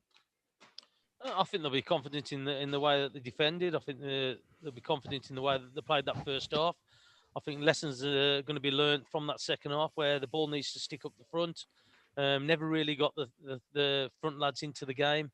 But look, so we've all been disappointed where we've conceded last-minute goals, and it is a massive blow to you. But they've just got to keep going. They've got a game again. They can sort things out at the weekend. They've got Brighton away at the weekend, and they've just got to keep going again. But look, they've come to Man United. They've given Man United a good game. They had more chances in that first half, as I said. Never really given them a big threat in the second half. But they'll take out of it. They defended well. Again, change of formation, change of players coming in. Nuno will be happy with the way that the players played who come into the side. Because I thought they did well. I thought Hoover did really well. Kilman did well again. But again, so you could see the frustration and the disappointment on the faces with all the effort and hard work that they're putting into that game. Yeah, the big positives, I guess, Carl Ikeme, was there were players that came into it tonight. I thought Kiana Hoover did really well and gave an option, and actually did well both going forwards and defensively, especially towards the end. Yeah, definitely agree. I think there's a lot of positives still to take. It was another good performance, a consistent performance that we've come to expect from Wolves over the past 2 or 3 seasons, and I think that's even though the result didn't go our way. I'm looking at the Tottenham game, and that was another Wolves-like performance which we've been longing for, and today was that. You want these players that come in in replace of other players to have the same effect as the players that came out, and I think you started to see that with these players getting these games. They'll add to Wolves, they'll add to their own careers, and I mean their own Wolves careers and their own confidence coming into the team, and I think that's important, especially in such a young side as well. So I think there's a lot of positives to take from today's game, even though the result didn't go our way.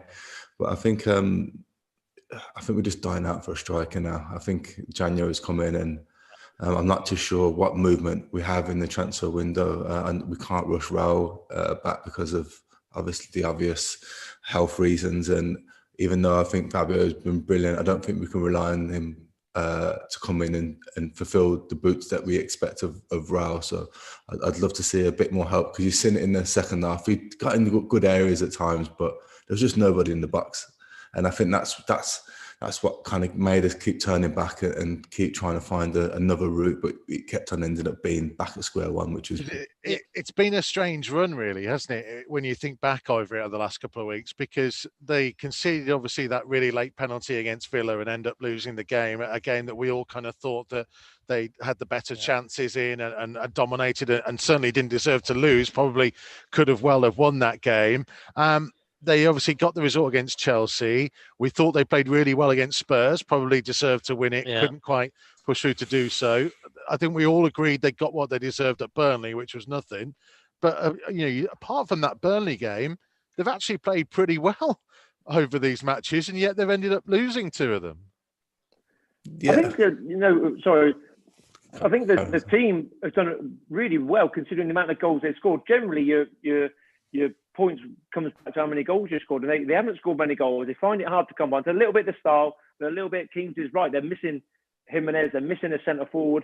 So to do as well as they are, don't forget the players that he's playing. These are young players who don't really have the experience of the Premier League. Even I'm looking on the bench today. There was 2 from my under-16s who were on the bench today, Luke Gundle and Lewis Richards, and these are kids. They haven't played any football yet. So I think the job Nuno's doing is incredible, and you can't underestimate what he's doing and the points they're getting with the so few goals they're scoring. So you can add that centre forward in and get a couple more goals from different areas, then the results will come, because the performances are good enough. We've seen again tonight, the performance was good enough to go to Old Trafford, who was second in the league, and get something from the game. More than good enough. So you carry that into these games. Well, you said the performance has been good, barring the Burnley one. You have to believe in that and just try and get that little bit of quality out in the games and try and be nice for him to score a couple of goals rather than playing to the last minute or the last second of every game. So there's normally only an odd goal in Wolves' games, and have that freedom with 15, 20 to go, and then let the players relax and enjoy it. Yeah, I totally agree with Sam as well, that the performances, and like everyone's been saying, haven't been bad. I think there's been times maybe at the start of the season where we was a bit inconsistent in our performances. Performances have actually been solid Wolves performances, what we've come to expect over the past few years. It's just, like you said, goals are so important in games, and it's not worrying that we have to score one and hang on. I think it will help Neto and Traore and Pedence as well if they've got a talisman up front or just a focal point. With Fabio, I'm really happy how he's progressing, but I think it's unfair to put the onus on him at such a young age. I think just a little bit of experience in there, just to free Neto, Traore and Pedence up as well to add more to their game. I think they're trying to. One of them is trying to play down the middle, but they're not really going to go in for a cross because they're too small and it's not their strong point. So they're pulling out of the box, and you get into wide areas and there's no one in the box. Yeah, it's probably just a little bit too early for Fabio Silva, isn't it, to be consistently playing in the team. You saw him come up against the 2 lads of Man United tonight, and again he kept turning back, he not going forward. And look, he's going to gain experience. He's done really well since he's come in. But I just think it's a little bit too early for him to be playing consistently at the moment. And again, it's just something that we're going to have to deal with. As I think that we will look for a striker in January. I think that we need a more experienced one. So it'll be interesting to see what he actually does do in the window. I think who would you go for, Tomo? Keane, sorry. What centre forward would you go for? Who would you want if you could pick someone now? I was going to say, who are you going to get though?